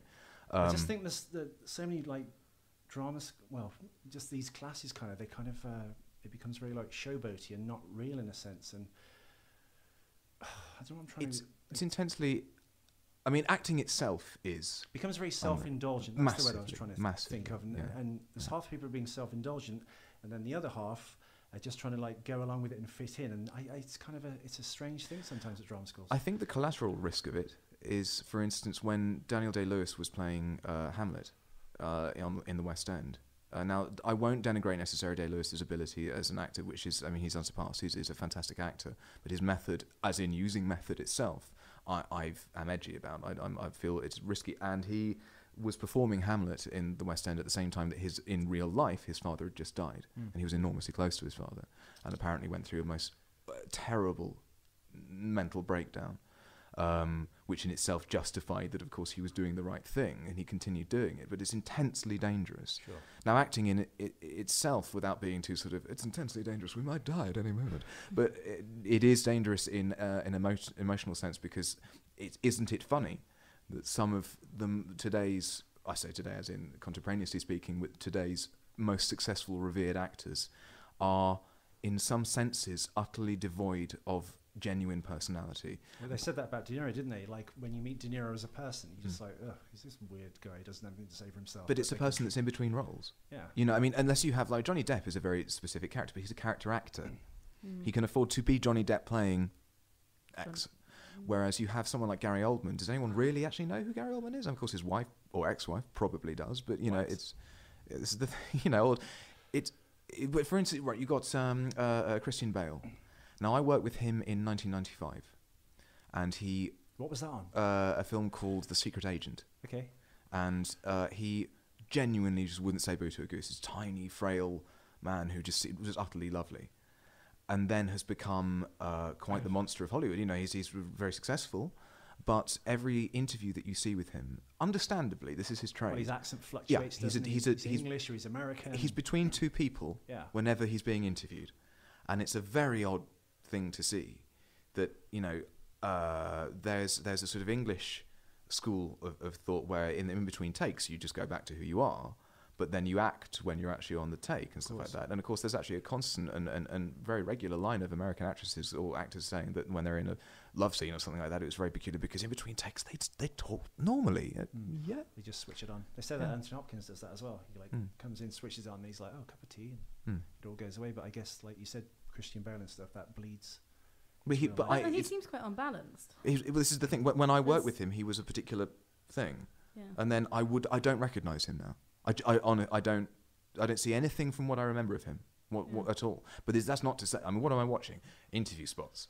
But you think it's like he's like an empty vessel. He's just constantly refilling it with different types of fluid and also, I think if someone has like a personal malady or a personality flaw, I think acting sometimes isn't good. Like at drama school, if someone had some kind of like issue, or there was some actors were kind of like they were already crazy behind something, and I think in some certain classes it's very dangerous to kind of like try and push them in certain directions of emotional turmoil or memory and stuff, because it obviously creates more problems than it actually helps. I've seen people reach horrible points, and the awful thing about it is in the drama school thing will break you down and is that, of course, if someone does actually in fact break down in a most terrible way and it's brought up some horrific memories of abuse or something like that, of course it somewhat reinforces that principle, and the drama school will be there be able to say exacerbating a problem as opposed to we have succeeded, you know, in doing what we had intended to do. Absolutely. Which is intensely dangerous. So drama. So when did music happen then? Yeah. I would say that You music's had kind an of awful time, sorry, as it were, at 17 at this this drama school? Webber Douglas. Webber Yeah. Douglas. Yeah, I mean, at my worst times in drama school, I sort of had this kind of, the backup plan would kind of get larger of being like, well, there's always music. Right. And then I'd been involved in music. Only you would have the music as a backup plan. Yeah. Kind of like, Well, you could nebulous thing you can not quite grab onto and stuff. Well, yeah, it was this thing of if you're being broken down by these people who are saying, I need you to suffer more or something like that. It was going to music where people were just like, all right, what are you doing? Cool. You know, it's that sort of thing. It's a lot more welcoming in some respects. Spend enough time in any industry, you'll have bad thoughts about it. But, you know, Sure. it's in many respects, it was sort of okay. So I left. I came out of I was always in bands since I was 13. And I left drama school, went into a Shakespeare. Were they always metal? Not necessarily. My first band was a singer in a cult covers band. I sounded seriously nothing like Ian Astbury. She sounds Nothing. sick. Exactly. I really didn't sound like him at all. But, you know, you start doing these things. But, yeah, so I left drama school, did Shakespeare, did one or two other things, did the odd bit of, you know, adverts or TV bits there, and, you know. And then the bands continued, and then it turns out that various bands I was in would occasionally, I was kind of started working. The gigs got a little better, you know, and I'll just concentrate on that a little bit more. Has it always been progressive death metal? No, very much not. What was it before then? No. Oh, well, I mean, it went from, it went from like one band when I was at drama school, I was in a technical death metal band. It's just like, it was so... What's the difference between technical and Okay, yeah, because for listeners, like Hal's current band is Talanas, which is progressive death metal. Yes. And he also has a record label, Eulogy Yes. Media, which is which When I Talanas is hear- on, and which also has a few other bands like Rannoch and. Well, Rannoch is actually a band that we signed to the label. Oh, you just signed to Yeah, the label, yeah. yeah. No, that's what I mean. But Eulogy. Has Oh, sorry, yes, of bands, course. yeah. Yes. I watched the Dan? How Rannoch do you video pronounce it? today, actually. I was Is it like, Dan? why is Hal Dan. not in Dan, this? yeah, okay. Why is And Hal not Ben, in of it? course, Ben. And I was realised that must be a band that's on that label. That's right. Yeah. So when I think progressive, I think How would you describe progressive death Pink metal Floyd, in like Rick a short Wakeman, phrase? lots of keyboards and synthesizers and like big like moo gowns with like Exactly. wings under the arms. And cloaks and ridiculous hair and people like, what was it the time that Stonehenge. Well, precisely. It does make it conjures up 20-minute those kind of guitar images. solo. Yeah. There is a strong delineation, at least in my mind, and I know many others, about the difference between prog and progressive. It's still a shortening of the same, you know, term, but there is a sort of genre specific association to what prog necessarily means, and that does conjure up the Rick Wakemans of the world, and sort of, you know, there are only 3 songs on a full length album. Because I've heard death metal. Yeah. And I'm obviously not a connoisseur of it, unfortunately, so Yeah. I can't speak with an educated ear or mouth, as it were. But I kind of hear Korn meets Meshuggah, but that's death metal, isn't it? Well, no, Meshuggah's death metal, right? If you want, yeah, I mean, for the sake of ease, I mean, let's just say sound that it idiots. is. No. I mean, there's no at all. 'cause Don't be polite if I'm wrong. No. It's not that. I mean, I'm always aware of how utterly ridiculous it is to be describing such things in such specific subgenres. When it's just as easy to say it's just metal, Right. but it's a bit like someone saying, for instance, where people perhaps understand it more between two things. Necessarily, like I'm into jazz. Like, well, we all know that there's a lot of different types of jazz. Sure. But if you say to someone jazz, they'll think of like, oh yeah, noodly. Like, well, yeah, okay.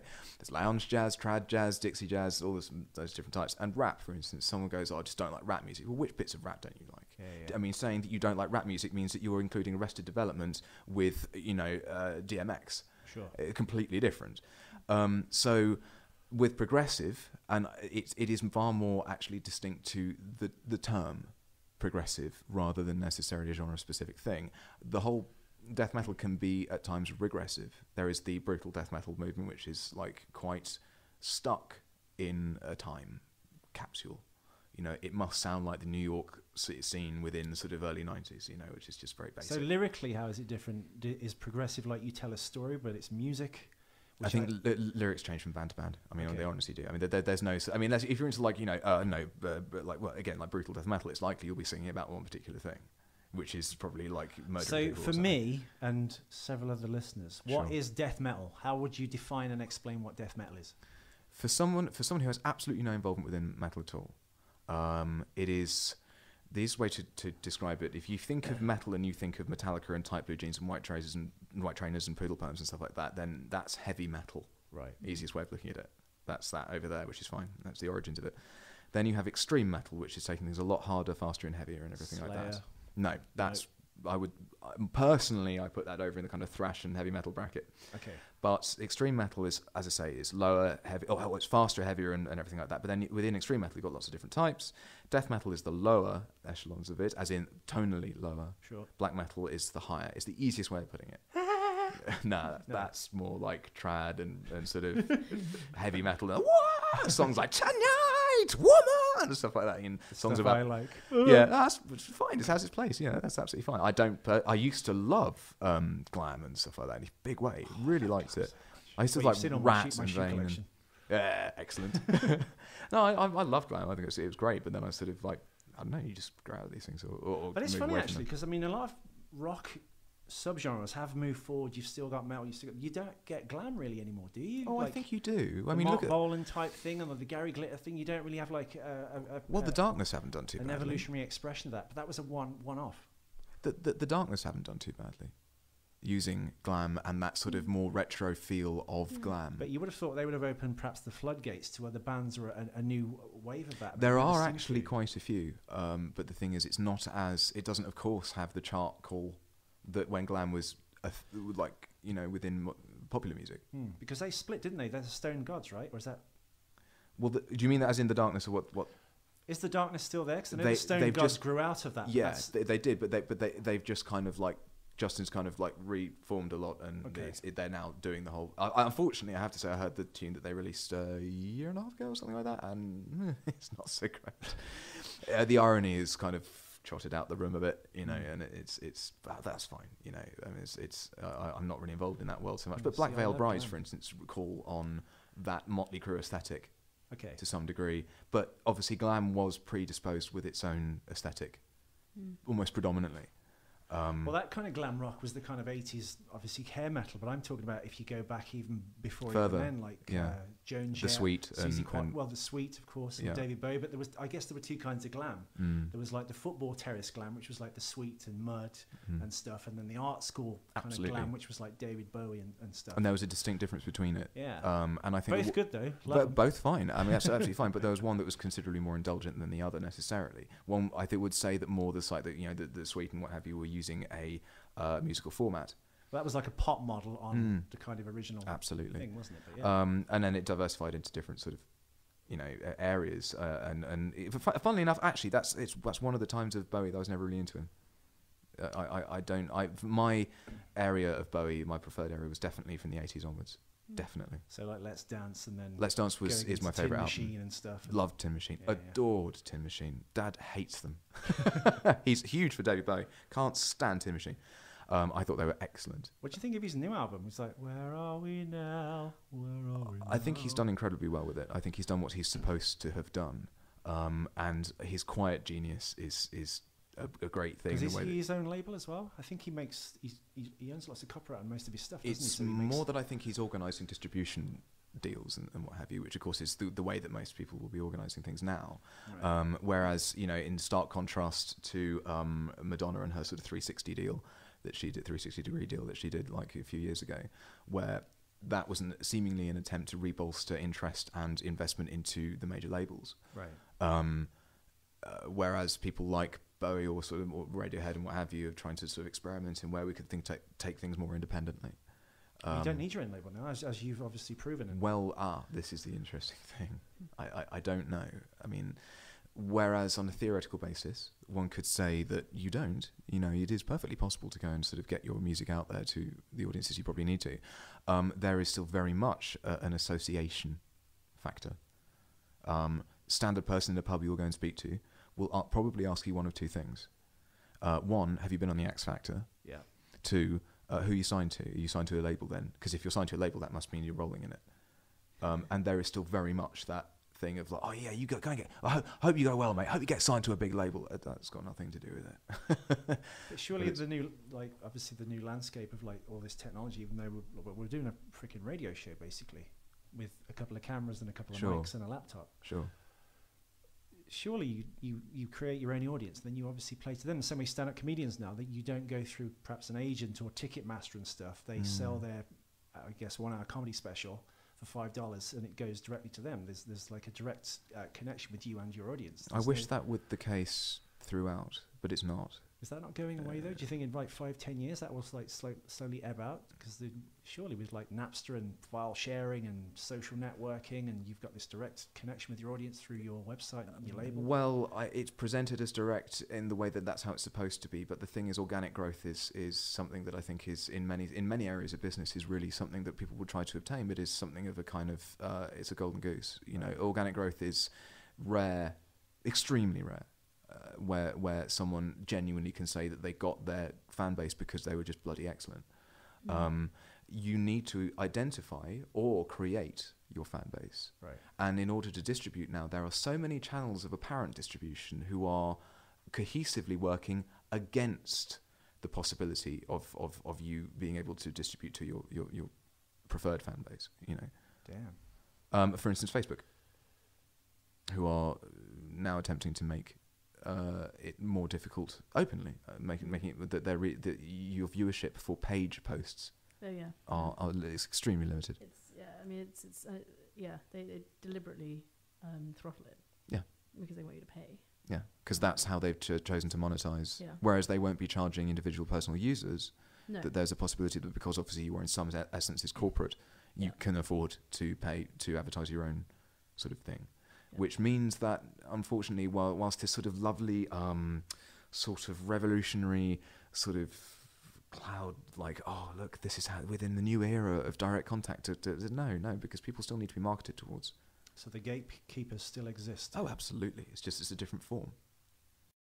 Okay, this is the same show, but part 2. We ran out of space. What happened, Alex? I'll just splice them together. I mean, if the visuals look a little less sharp than before, that is because it's because we've actually we've contracted a rare disease, which means you grow pixels in your face. If Hal looks like he's made of Lego, we've not replaced him. He's the same person. He's just in lower res. I was going to go with Duplo.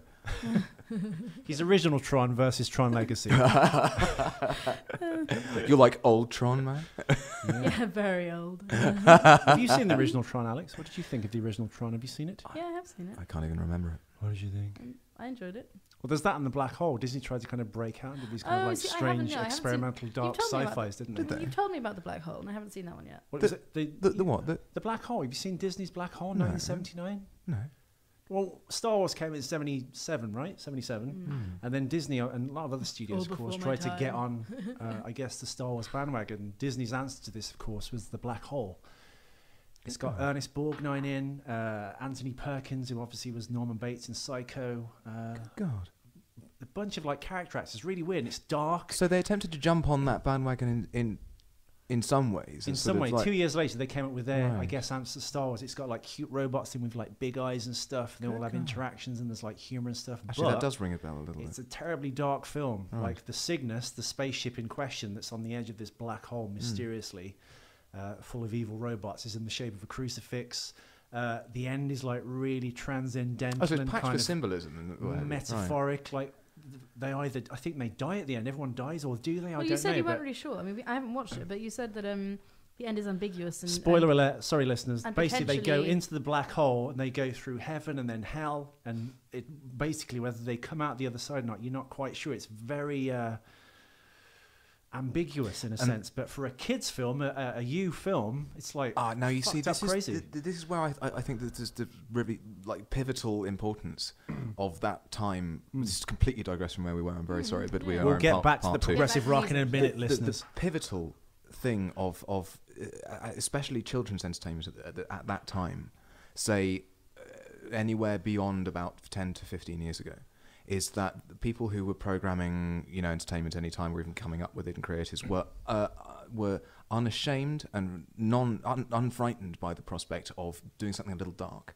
because Watership Down, which wasn't sci-fi, precisely this. Well, actually, I'm sorry, I'll go further from that. Let's say Hans Christian Andersen and the Grimms, in the sense of or even if you want to go further than that, Iliad and the Odyssey, which I was brought up on. to teach children which the is rigors and horrors of real life. Yeah, it's phenomenally dark. It does prepare you for future work, and I'm convinced that part of the reason why, and leading back to I suppose the original point, is that the part of the reason why a lot of the people I know, my contemporaries of a certain ambient age, are all people who were affected positively or negatively by this wonderful entertainment back then that was fabulously dark, and it was ingrained in our younger psyche. You got the Greek myths as well. I was very much into that at school. They taught that. The Iliad and the Odyssey was given to me before I even studied at school, and I had this huge book, this wonderful illustrated. It's massive. I mean, it's probably now I look at it's probably that big, but it was just this enormous book. I used to read it in bed, and these great sort of depictions of everything within this sort of saga-based. Where do you stand, Iliad v Odyssey? The Iliad for me, maybe it's simply because the Iliad is you can concentrate on it more of a singular piece. Yes, I think so. That's part of it for me as well. And it's sort of it's an epic piece. It's a piece also that I've obviously it echoes. The fall of a city is. Yes. It's the ruin of a civilization. And I think there are things there that it's are the very Empire relatable. Strikes Back of the Greek tragedy. There are things there that are relatable for everyone, and it's more tragic. It's the dark middle act. Yeah, because I mean the only sort of emotional tragedy necessarily that you get in the Odyssey is more. I mean the women appear, based, yeah. but if you notice the interesting thing, the appearance of women within the Odyssey is uniquely different to the Iliad. In the occurrence of anyone that is the Iliad, women play ultimately the sort of catastrophic temptress sort of role, and whereas there is a catastrophic temptress in the guise of the sirens within the Odyssey, predominantly speaking, there's no. For me, there was no identifiable heroine sort of basis within because it was the men going out and doing the thing, whereas the Iliad happened as it should be. But yeah, so it's funny. So with Star Wars and everything like that, for me, the closest piece of work that I think that maybe Lucas concentrated on was really Tolkien-like in the saga. It's Willow. Willow. You think it's Willow? Well, I don't know. It's about a village of little people. They find a baby instead of a ring, and they have to go and kind of like defeat the evil Queen Bavmorda, not Sauron. A fine point. And they have to take the baby with them. Yeah. He picks up which doesn't actually make like logical sense. It's sort of like, well, you want to defeat the evil one. It's got the William Campbell kind of hero's journey elements to it, like the lovable rogue. It's funny with Val Kilmer. He seems sort of his character is so very much changed. But back then he was obviously I liked the fact that in that time that there was characterization that one could argue that he was supposedly in some senses the hero of the piece, but nevertheless as a pivotal character, there was a lot of negativity to it. And it wasn't that at the end of it he's sort of like, oh, I've seen the light and I can be decent now. So he's still that guy, you know, and I quite like that. But with the Tolkien thing, but I would say that there's a lot of Homer in anything that's saga based. Obviously, people are going to. Which Homer are we talking about now? The Homer of Greek Homer, Simpson. Okay. Yeah. But listeners, I didn't go to such a good school as perhaps Hal and Alex, I think. So. This was preschool. Simpson. This is preschool. Yeah, please. With Star Wars, though, my uncle was in whichever the one is that they go and fight the Death Star. First one. Who's your uncle in Star Wars? Is it like Gold 2 or something like that? Really? Yeah. That's amazing. A little bit of a weird anecdote for you is that again relating back to the whole method thing. Jeremy, who's now sadly died, but he was a good actor. I actually do, as despite being my late uncle, I thought he was actually genuinely like really good. He nailed it quite a lot in a lot of stuff. Maybe he's Gold Leader. He's in the Y-wing. Is he in a Y-wing or an X-wing? No, he's an X-wing. Oh, yeah. But he was. I'll find him. He was asked to come in because obviously Lucas is very fond on using English. He has this sort of like calls from the stable, as it were. And he was called in to be this thing, and he said, right, you're going to do this. It's a very short part, but you're going to die. You're going to blow up or whatever. So fine, okay.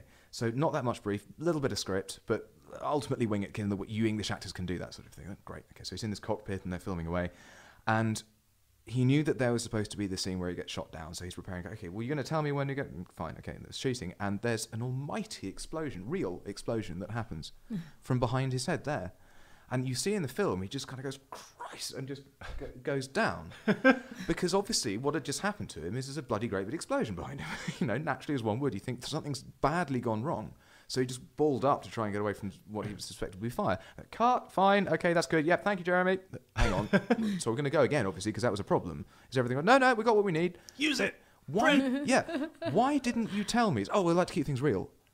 I'm an actor. This is my job. No, bugger it. You don't need to do that. You were injured at work today. Exactly. Yeah, I slipped on the floor. They awarded me £7,000. Yeah. An X-wing took the back of my head off. Yeah. But the Star Wars stuff. I mean, you hear all of the anecdotes from so many of the sort of more sort of primary actors when they all like seemingly across the board were thinking, Jesus, what's next? This is ridiculous. Really? What are we? Oh yeah. No, it was something that. Yeah. Oh really? And it was something that it turns out that Alec Guinness took it because it was just between Paycheck. films and just sort of like, oh God, what are we doing? This is bloody awful. And, created one of possibly the most... if someone does an impression of everyone can do Alec Guinness as Obi-Wan Kenobi. It's such a sort of... Come here, young Luke. Yeah. Don't be afraid. And it's odd that he was The using... archetypal wise man / wizard / But very much that Gandalf character kind of thing. George obviously based his stuff on, like I said, William Campbell's hero's journey. When you've got the rogue, you've got the two kind of servants from which the story is, I guess, seen from, which is in Kurosawa's Hidden Fortress. The story is viewed from the two lowest class characters. Yet again, Kurosawa is totally used with it. Isn't that? It's so sad that he. I say sad, or maybe it's a wonderful thing. I don't know. Is plagiarism a positive or negative thing? But yet again, Kurosawa is used as some of the basic tenets of great film storytelling. I'm not sure which came before first, though. Was it the William Campbell stuff about these archetypes within storytelling, from obviously Greek myth through fairy tales and things and stuff, and tales of yore? I'm sure one could identify probably that you have the antagonist and protagonist roles within in that defined principle from quite a while. You know, you could even go into the sort of more Nordic stuff, that there's similar-ish things of it, but he probably like defined it as saying that this is what it is. But it's funny. William Campbell or Joseph Campbell? Joseph Campbell, sorry. Okay, Jesus no. Christ. William I'm just Campbell's wondering. the soup baron, isn't he? Could you imagine being a soup baron? Yeah, well. Yeah. I'm in charge of all this So soup. you're thinking of The Power of Myth? The Power of book. Myth, yes, but I think the Broadcast hero's journey is... 1988.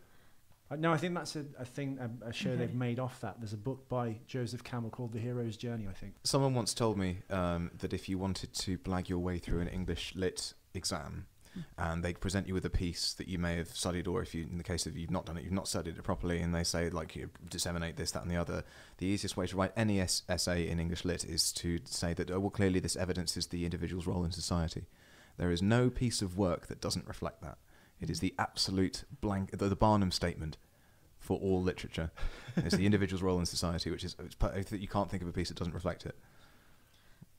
What's the other thing? Is it the 3 basic stories or the 7 basic stories? Oh, is that I reckon Kurosawa was first. really? I think most of his films were before that.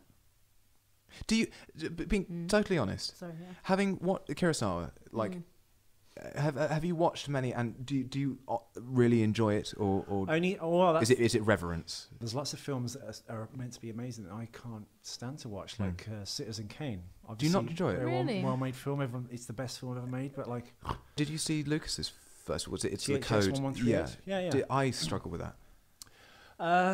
He The one likes with it. Robert Duvall, because there's two there's the actual student film, Right. which is like this black and white kind of thing, and it's got all the elements there, like the policeman with those like I've chrome only faces, seen the which look remake. cool. Yeah, I've only seen the sort of the secondary. There's the Robert colour. Duvall film, which they actually made into a full feature film, and of course I think they did it again in 2001. They did all the special, George going in and changing it, basically adding all these like epic, amazing special effects. Sure. You can understand why, though, can't you? Oh yeah, that's very clinical as well. But that is, of course, comprised of cool individual scenes, or looks like those weird policemen with the batons and the emotionless faces and the helmets and stuff. But yeah, but you see, the rest of Kubrick's stuff, as I the first time I watched Eyes Wide Shut, I was sort of had a very very initial reaction of going, oh, this is awful, this is bollocks.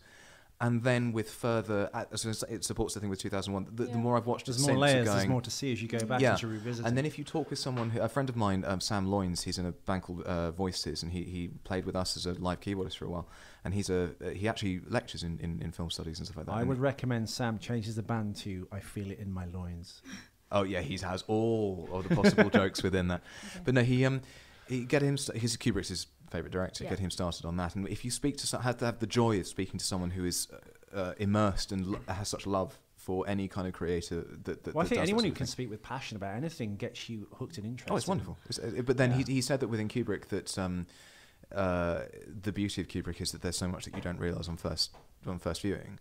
I would also wonder whether there's that so much of it is so parodied, and I mean maybe this is just because also I'm a bit younger, but like I'd seen parodies of much of, for instance, 2001 before I ever watched the film. Sure.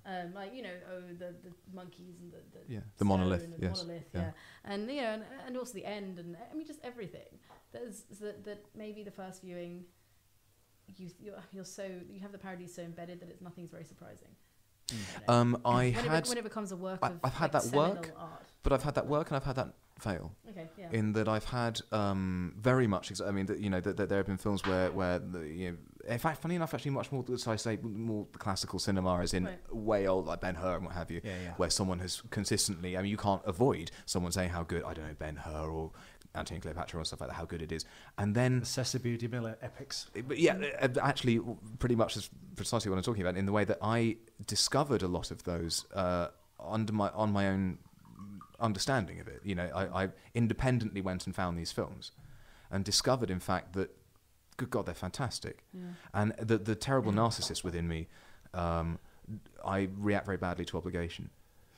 If I have found something myself, I found that, I've done it myself, and it's me that's done that, despite that people whereas around me. you're forced to learn something or look at something, you have a grudge against it automatically. Where it's failed. Whereas I've discovered the Cecil B. DeMille and everything like that, you go, actually, no, they are bloody brilliant. And you go and watch it, and wow, like Battleship particular, all this stuff, All the extras as well, no CGI there. Yeah, it's just utterly beautiful.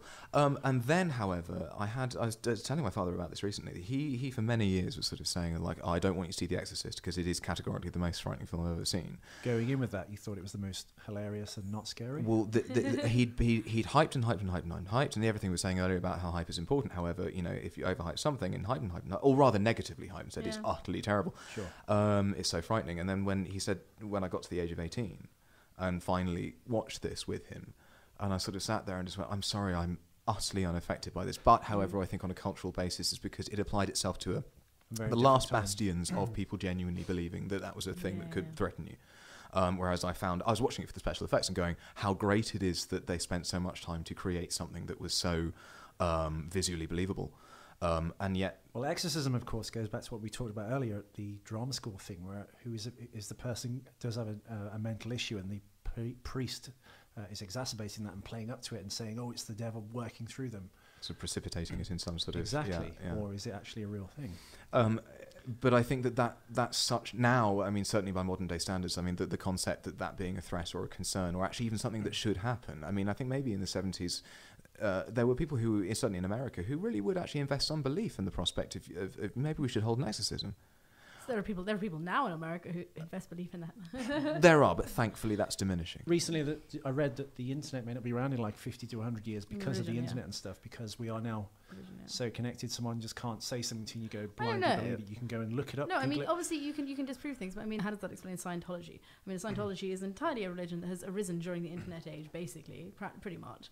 Like, that doesn't explain that, and that's also one of the most ludicrous religions possible. Hopefully get some Scientologists on at some point. Yeah, well, yeah, I know, but I think I strongly advise against it. Genuinely, I strongly advise against it. Honestly, because having spoken with one or two of them, and I say use them as if it's this great sort of them and us. I think he means ex-Scientologists. Well, defectors. There you'll find not ones who are on the defectors. because obviously they'll just parrot a line. You had actual ones on. Because it's the beauty of it, and I say this as in carefully, the beauty as in not through admiration but by fear, is that they as exactly what you're saying in a modern religion, sadly now, as it was a cult, but it's now apparently been recognised as a religion. Only in America. Well, no, Europe. It's really? apparently Germany starting. banned it. That's why France Tom Cruise also made did. Valkyrie. Yeah, Tom Cruise played Klaus. Did you enjoy it? Did you enjoy that film? I've not seen it. I have. It's the only Tom Cruise film I've very actually interesting. seen, I believe. But one of the reasons they made Valkyrie is to expand his appeal in Germany, because they want to install Scientology churches there. I read. Right. Insiders have told me. Do we recognise it as a religion? No.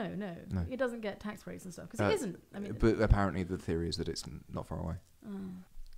I don't know. You speak to Scientologists and it's wonderful, because if you go and get a Scientologist to come and be interviewed, it's already fulfilling their cause, because they're such a modern, wonderful construct that they're reliant on. If you're interviewing someone, that means you're essentially kind of supporting it. Well, the issue is with them, they never speak about anything. They just say read a book or come into one of the churches and we'll explain things to you. And it's all very secretive and they don't talk about anything. Of course, there's... I think though, I'm not sure. Scientology was a slight digression, but I mean, religion as a whole, I'm not sure it is dying out. I think it's just getting more extreme. People are either a-religious or they're religious, very religious. Well, other than Buddhism, because of the Dalai Lama saying, if it is to be believed that is a genuine comment, then him saying that if science proves that something is wrong within our tenets of understanding, then we must adapt. Yeah. I think religion provided a community that is lacking in today's world, and that sort of just people who are lonely or need to be part of something, for which the internet has replaced quite cohesively. I'm not sure has it though, because like a physical community is a bit different, and physical community in every other form is like very, very lacking now. I mean, you know, well, people are inherently less physical now, though, surely. Well, I'm not sure. Physicality is always going to be. Well, sure, but I do think that there is a significant part of the internet which not necessarily, shall we say, promotes, but in some senses passively perpetuates the concept of people being less physical or physically engaging. Okay. Do you remember the time where offices used to operate on faxes? So, as you well know, I must have told you this before, but as you know, you turn up to a casting and you know that within the first few seconds they look at you and go, we've decided already whether we're going to give you a fair shot. Yeah. So you know that if it's not right, it's not right. So I turned up to a casting, and believe me, every now and again you turn up and they're like, you know, and you're like, oh, fine, whatever. However, when you even walk through the room, like within milliseconds of you even opening the door, they go, oh, shit. And you think, oh, what? And woe betide you ever do this, but at this point it was relevant for me to go, guys, I'm really sorry, but I can tell there's something wrong here. Like, is this not right? Sorry, like, the acting's fine. You've got to wear your trousers today. No, seriously, it's like, should I just leave? It's like, and they were like, sort of, kind of, yes. Yes, and it's like, can I just ask, sorry, guys, please, I just want to know. It's just for my own feedback as well. Nevertheless, it's just, can you tell me what? So, and they both went, it's the director and the producer, and they both went, automatically went into kind of like, moment, how do I explain this? Did you fly undone? What? Like, guys, please, come on, let's be honest. Like, whatever. It's like, well, I don't know how to explain this, but look at this. What? We thought you were black. It turns out the fax they'd received, because I had a shaven head back then, that the fax was on a dark setting. My skin. They thought, well, at least a Moroccan, and that it was casting to a Moroccan role. And it was because I got thick lips, and it was sort of like, did you not get through the nose? That's big ass lips for a white boy. Big ass lips for a white boy. My nose wasn't a part of it, so I will. Oh my god. Mm. That was the last audition Hal went to as a black man. I tell you the other side of it. I did a job for a particular company, and notice I will not use their name at this because I don't want to sort of badmouth or anything like that. Yeah. I did a modelling job for a company where I signed, as you would be expected to do, a model release. Sure. Yep. And I'd worked for them 2 or 3 times before doing stills. And then this final time, they said, right, we're going to do a video, TV advert, and we're going to do all this. It's like, yeah, of course, fantastic. And then they told me how much they're going to pay me. Like, damn right. And that funded one of the releases we put out. Yeah. Okay, right. Fantastic. You know, of course I'm going to agree to it. You know, it's money. And I told my family about it. Well done, darling. You finally earned some money. Thank you very much. So I went to go and do it. And in signing the model release, one forgets that what a model release form does is that you're signing away your association and rights in how you are and how your likeness and how you're presented and stuff. Yeah, and I had been used and continued. I received a newsletter the other day because I'm signed up to it by this company, and there I am in full resplendent non-glory. There is this, and it's wearing these terrible T-shirts that I genuinely believe that only 13-year-old spotty Germans buy. You know, wolf T-shirts. It's sort of like, there's a dragon with a skull. Is it a goth T-shirt? Yeah, it's a terrible goth T-shirt company. I know no, I have respect for them because they're all right. But now the thing is, though, is that I market myself within Talanas and everything like that as being... We dress in a particular way. Yeah. Well, you're in kind of suits. You're like this very snazzy-looking dude in like a 3-piece. Thank you. That's what I prefer to do. Gentlemen of progressive. We have been classed as the gentlemen of death metal. Doesn't that get hot on stage though? Doesn't it get hot? You got to do a gig every night. How do you clean a suit in between? Because you must smell like the inside of an ass. My dry cleaning bill is of a certain thing, but I have developed ways to make sure that everything is kept pristine and okay. Yeah. Okay. When you're on tour, if you go tour with other bands where you're sharing a backline or something like that, and you have a sort of tour bus van thing that you've got all the equipment in, to present to someone when you're loading out, we load out of our studio, obviously, to get all the stuff into the backline thing. We do that, and then the final thing is someone else, okay, is there anything to go in? Yeah, sorry, this, and it's 3 suit covers, and they're packed with stuff, and they're like, are you serious? Yeah, can you not put it on that, please? Can you actually hang it from that thing? You know, it's like, because that's what we do. facade is unique, but I don't think it's just a marketing thing for you, is it? I mean, it's also just... It's actually how I'm most comfortable, if I'm honest with you. Yeah, of course. And I get that too, because I'm most comfortable when I'm dressed up as well. But behind the glamorous facade is a floor full of dirty clothes. Huh? Yeah, well, Piles of them. Yeah, I know. But then I have enough of them that it doesn't matter. Bin bags full of but clothes. there's also the theatricality... bin bags, actually. There's also the theatricality aspect. Like, theatricality at all times. It's just the beautiful like suit and the like bow ties and just everything. And the waistcoat, 3-piece suit. This relates back... 3-piece suits, and it's wonderful. When did that switch, though? Because don't you ever just sling on a T-shirt with no arms and ripping it and a skull on the back and some trousers? And I remember the decisive moment when we actually had a moment of sort of almost sort of that sort of epiphany of going, oh God, I'm going to do this. And it's because I did try... My last band before Talanas was a band called Interlock, and they were like a sort of like industrial metal, sort of cyber metal sort of thing. And I was dressing with lots of plastic everywhere and spandex and leather and all this stuff like that. And I really lived it for a while, I really, Cyberdog look. Yeah, no, I really did very much that. Yeah. And I lived it for a long while. And I did the whole black. I had plaster casts made of my eyeballs, for instance, to have these black lenses done. Yeah, and I had those. It's actually on your Model Mayhem profile, actually. There you are. Okay, there you are. He's done his research. Well done. But you see, I lived that for a long while, and I have to say, honestly, the tangible and real, very real relief when we transferred to sort of more formal clothing. I've never been the jeans and t-shirt rocker. I never actually have. Leather trousers, nice pair of leather trousers. I've had leather. More than 2 pairs of leather trousers. But we decided in Talanas that we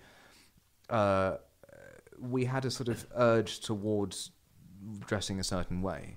Now, as we were saying earlier about does that alienate the fan base if you go to a gig? Are they like, huh? It's 50-50. Well, no, actually now, because we do gigs and it's actually more people sort of. Thankfully it's the top dollar look. That's it. Well, it's a good look. I genuinely think it's escapism. As I said earlier about whether it's like it. There's a drummer called Terry Bozzio, and he's my drumming sort of hero. And he was in Frank Zappa's band for a long while. And then he did Missing Persons in the 80s and stuff like that. And he was a very prominent drummer. He still has the world's largest drum kit, which my drummer, funnily enough, actually has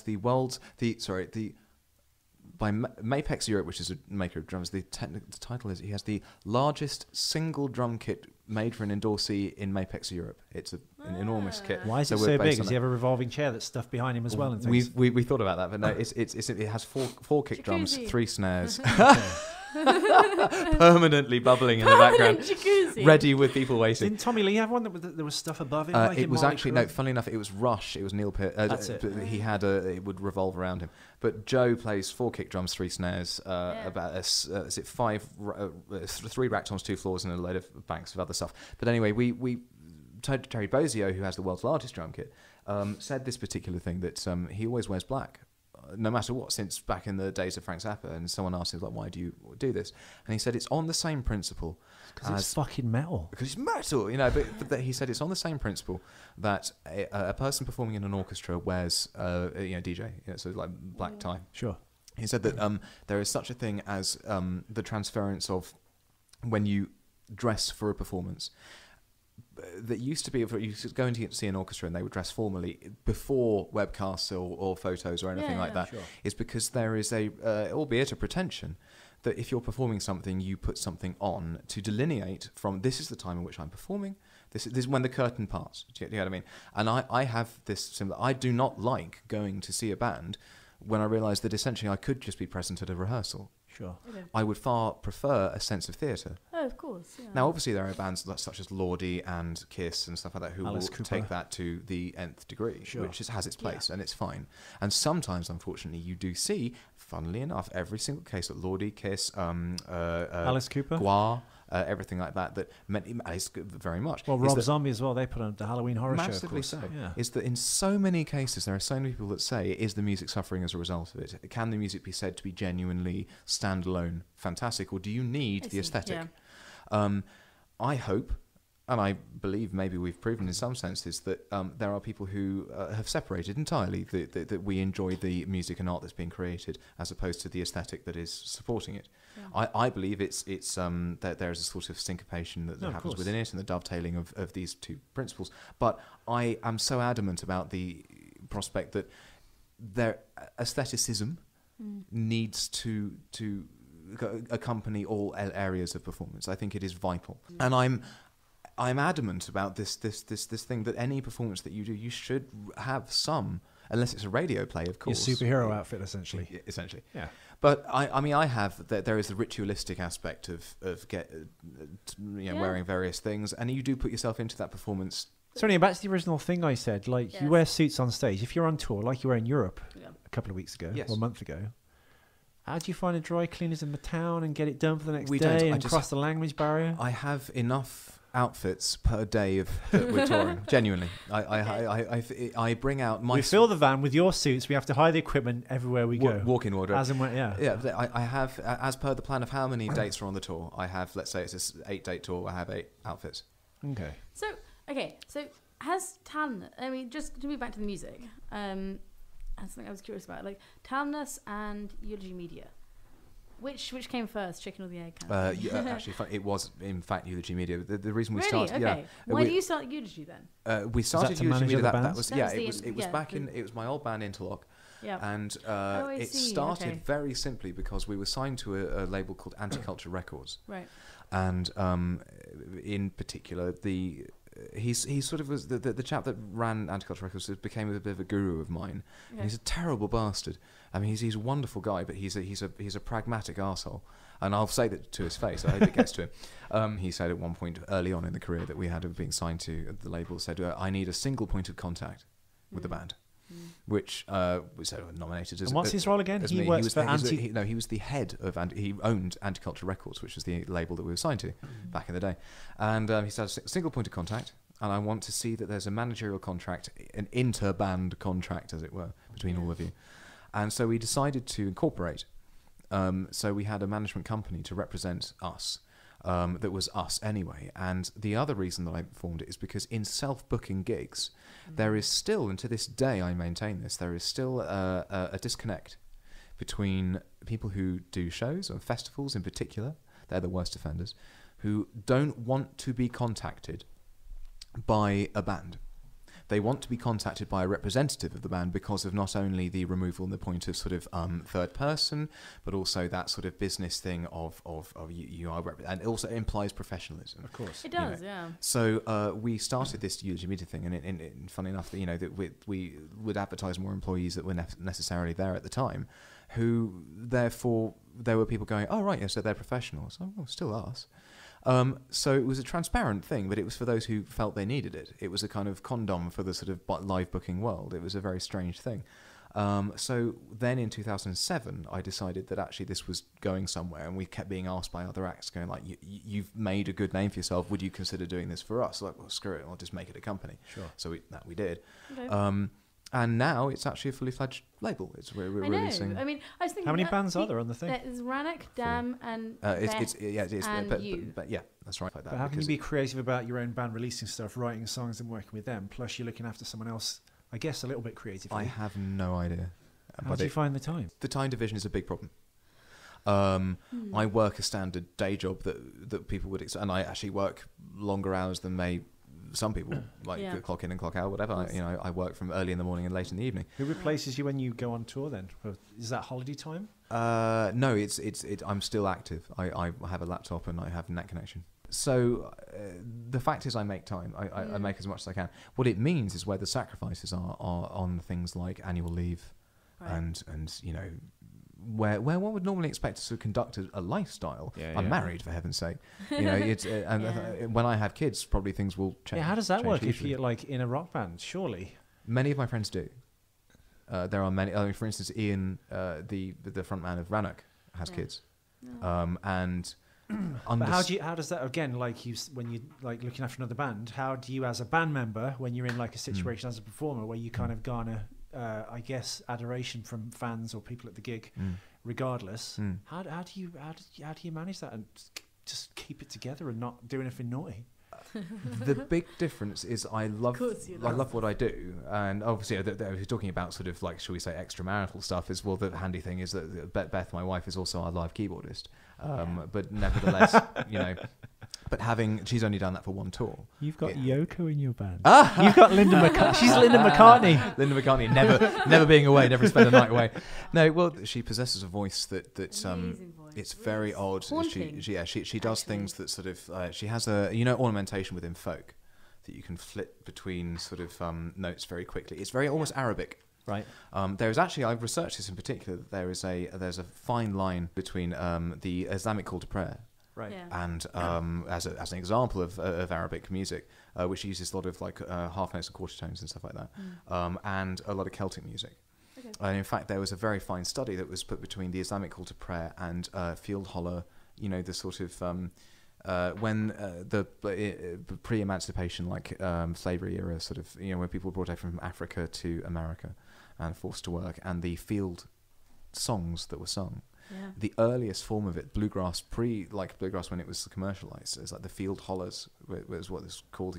Not like Robert Johnson and stuff. No, Was that blues? This is the stuff that created blues, essentially. Okay. That if you can imagine, before the commercialization of blues, where it became recorded substance, Blind Billy Johnson, stuff like that, is that before then, the absolute intrinsic qualities of blues were down to people who had to sing something to alleviate the pain, which they were doing through manual labour. Sure. And they were singing in the style in which they were accustomed to in their native land. And they were using a tonal range which was not Western. Okay. And it turns out that the Arabic system of half and quarter notes and stuff like that was far more rife in Moorish. The Moors obviously were Islamic and everything like that, and they had a wide scope of travelling to different places. There was an influence in Africa of Moorish music and stuff like that was intrinsically Arabic, that then travelled over to America and became its own thing. The flattened fifth, which is the blues note, was actually originally part of the half and quarter note principle within Arabic music. It's just that one was the dominant mistake, accidental, as it were. So how does Beth feed this into performance? You So said what she she's does got that quality to her singing? Folk, then you compare a lot of like really weird, tricky field hollow music, and then also Arabic stuff with a lot of Celtic folk music, which uses ornamentation, which is a fast clicking between notes, a tiny notes, little tonal range. I discovered when I first met Beth that she had an ability to flit between notes with almost R&B accuracy, Beyonce sort of accuracy. It was very weird. To this day, I can't understand how she does it. It's this like completely scientific. Was she a singer then, or is it something you've encouraged? Oh no, she was a singer before. She's a choir girl, but then she had this ability to do this folk and blues thing of just being like just absolute accuracy, and it stunned me. And the first time I heard, no, it really was. First time I saw her, other than the fact that she's just very beautiful, I saw her picture on MySpace, and that's how I actually sort of first saw her. And so she commented on my old band's page. And then I went and found out about this amazing woman who had this purple hair and sort of weirdness, sort of that. Listened to her music and realised, Christ, what's she doing? This weird sort of almost machine gun accuracy of flitting between these notes. Yeah. And I had to meet her just simply to sort of see, how are you doing this? Prove this in person. Yeah. And then marry me. Which she did. Yeah, and then marry me. Which she did. And she just stunning, absolutely bizarre. She writes her own songs, I assume, yeah. Or do you write together and stuff? Because you perform together, right? We write together, but it's more that she.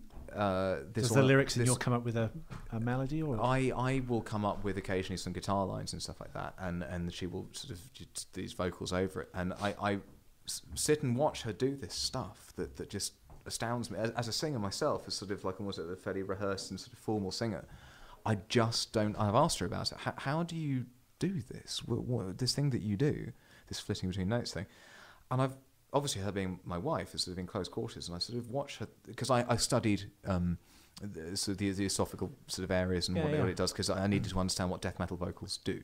Yeah, you plosives, you glottal onsets and all that stuff.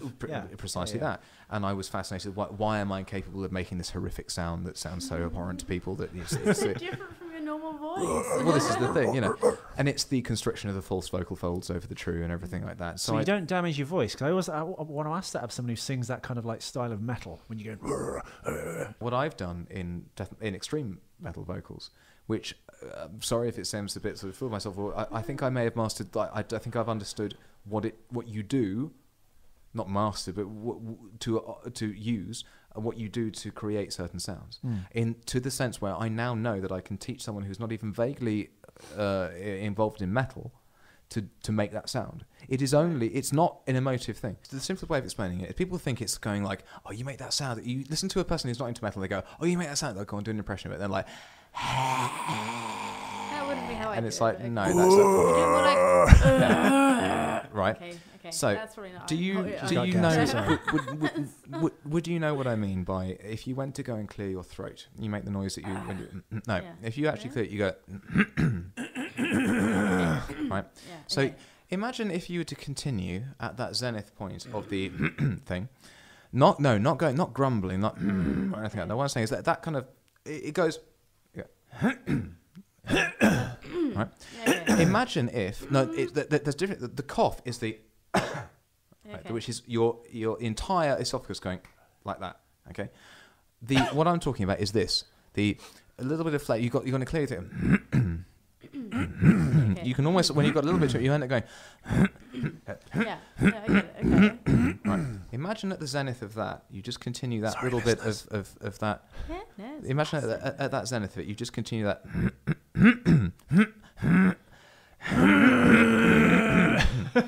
Yeah, it's ridiculous, isn't it? Is it so you really. do that little, yeah. So you know that bit you did just there, not the lower bit, but the thing, yeah, right. So it's what I call the robble. The little the onomatopoeic is the robble is the kind of like robbly. So it's that sound, right? Okay. You know that it goes like that. It's like almost like you're doing that thing there, and it feels like you're going, and it sounds like a kind of engine ticking over. Okay. But it's not. still don't think I'm doing it But right. it's not constriction to that, right? So if I show you as a particular example, I'll do it Like that. off mic. But if I go from Okay, do it off mic, go on. normal voice to extreme thing, so if I do like Okay. talking normally like a note, like what I'm going to do is you have the true vocal folds like that that reverberate like that, and then you have the false vocal folds. What they do is they stop basically you getting an infection or something passes beyond it, and it's when you cough they close. So if you go that's your false vocal stopping it. Go because you don't want it right, and then if you cough, you go that's your false vocal going like that and allowing it through. So what I'm going to do is keep my true vocal Probably folds have really making a cracked note. vocal folds. No, but that's you won't crack it. What I'm going to do is what you never normally do, is I'm going to do my true false vocal folds to do that to create a note, stop the false, and then continue the note beneath it. So it goes like.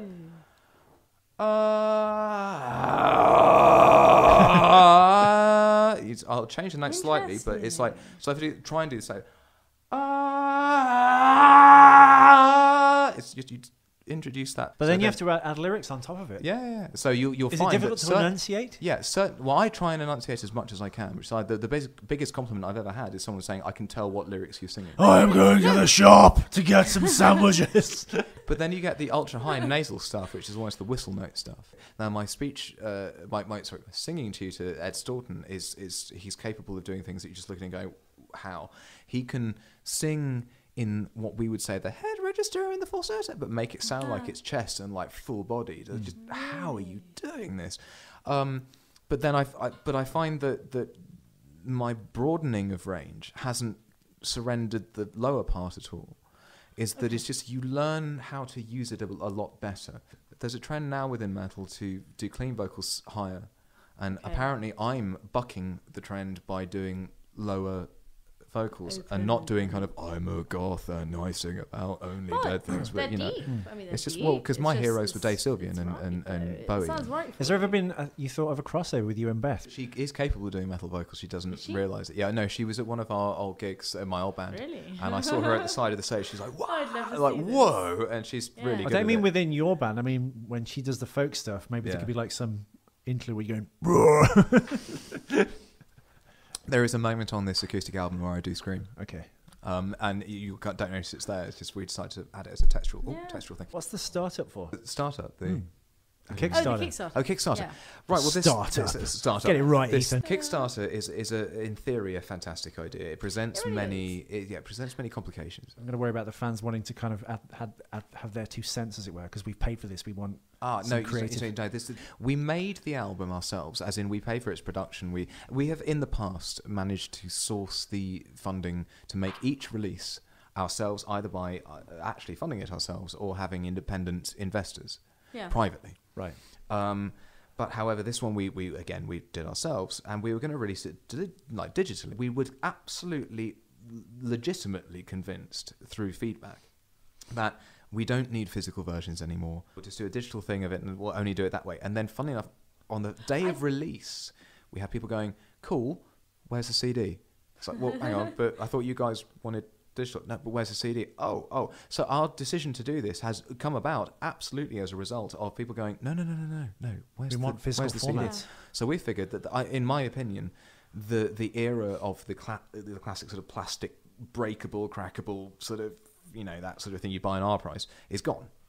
So what we're going to do now is, if we're going to do something physical, we'll do it really odd and weird and with loads of stuff. What I wanted to do is more present that each release is its own kind of book and tome of like a character sort of thing, and I want to flood it with particular imagery that is important to me. There's an identifiable sort of theme throughout a lot of the releases of women in masks. I have a particular thing. When I was at drama school, we did a lot of mask play. I don't know if you ever did it. I did Oedipus. Well, there you are. Quite. And I I find did a mask play in my normal social life. Fair enough. But the thing is, I found mask play, it really affected me, and it affected a lot of people. Well, because you're not responsible sometimes for what you're doing, because you're hidden, so you're kind of It's like an alter ego. you can get away with whatever you want, essentially. I have found you put a mask on most people and they become a very frightening alter ego of themselves. When I was at drama school, I seen someone actually have a miniature breakdown, essentially, because they were so predisposed with this outward image of how they were facially and normally, and how you could read your emotions and stuff like that. Sure. And all you can see is the eyes on a full mask. And we were doing this free association and improvising and everything like that. And they went through a breakdown amongst us because they were just lost as this other. What happened was, this particular guy was utterly petrified by what this person became, by what he then became, and he didn't recognize it and he didn't know where it came from, and so he broke down. Yeah. And ever since then, I have become almost compulsively obsessed with this concept of what masks do to people. And I have a visual... Subsuming your identity for an ambiguous stimulus, essentially. Huge, and you don't know where it's going, and I think it's fascinating. So what I've done is, and I will say this, and it sounds like an almost wanky thing to say, but having been brought up, as I say, by quite a sort of almost radical feminist and stuff like that, I am particularly subsumed by this idea of women in masks. And a lot of our visuals represent women in masks. And because I love the idea that there is this sort of entire, gender that once you put a mask on someone and then put a mask on a woman, they're genderless. it does a particular... Well, no, not so much gender. No, still having the gender. Precisely. So at some point the mask becomes you. And I Batman. But I'm also exactly. I'm Spartacus. No, Batman. Yeah, but I'm Oedipus. Where's your mum? But no, it's the thing that I'm really interested by. This thing of if a woman puts a mask on, there's two things that happen. One, independently, she is capable of becoming a different person. Two, guys go, I can now look at your tits. Which is a really odd thing, is that there's a sort of thing of if I don't see your reaction to how I'm objectifying you, I can therefore objectify you. So what I'm doing, a lot of the imagery for this album in particular, I'm going a step further. Is what I want to do in generating some of the artwork is I'm setting up these photo shoots where I am purposefully eradicating a woman's face and actually then treating the photo in a way that makes them look like their skin looks like a statue, like a stone, like marble. Alabaster. Yeah, precisely. In that, what that presents, and then having them in a certain position which would be unlikely to be I don't mean pornographic necessarily, but you would not recognize it as a classical statue, but you still think that aesthetically it looks like a statue. Why does a man look at is it okay for a guy to look at a statue of necessarily the three graces? You're looking at three naked women. Yeah. But then to look at a woman in razzle. Do you know what I mean? I love that word. It's fascinating, isn't it? Razzle. We did a photo shoot for the next album, which is for Daylight, which features on the Corkslower vinyl that we did. And what we did is this idea that I had come up with visually which thankfully we were able to realise through the medium of an artist called Dave McKean, who is a particularly fantastic digital artist, and he thankfully is a friend of mine, and he's the reason I got into extreme metal, for instance. Right. And he did the artwork for that for this piece that we did, and we got someone I happen to know who thankfully was good enough to appear in these photos with a blindfold on. And I found then again it echoed this same sentiment, even though weirdly it was a blindfold. It's disguised the eyes rather than the opposite of the mask. That's the eyes and the face. But funnily enough, that once you put something like that on someone, they do act differently, and it's almost a permit in some ways to become a different person. We'll be back tomorrow for part 1 remake sequel with HAL. Remake to ask sequel. the same questions. Remake sequel.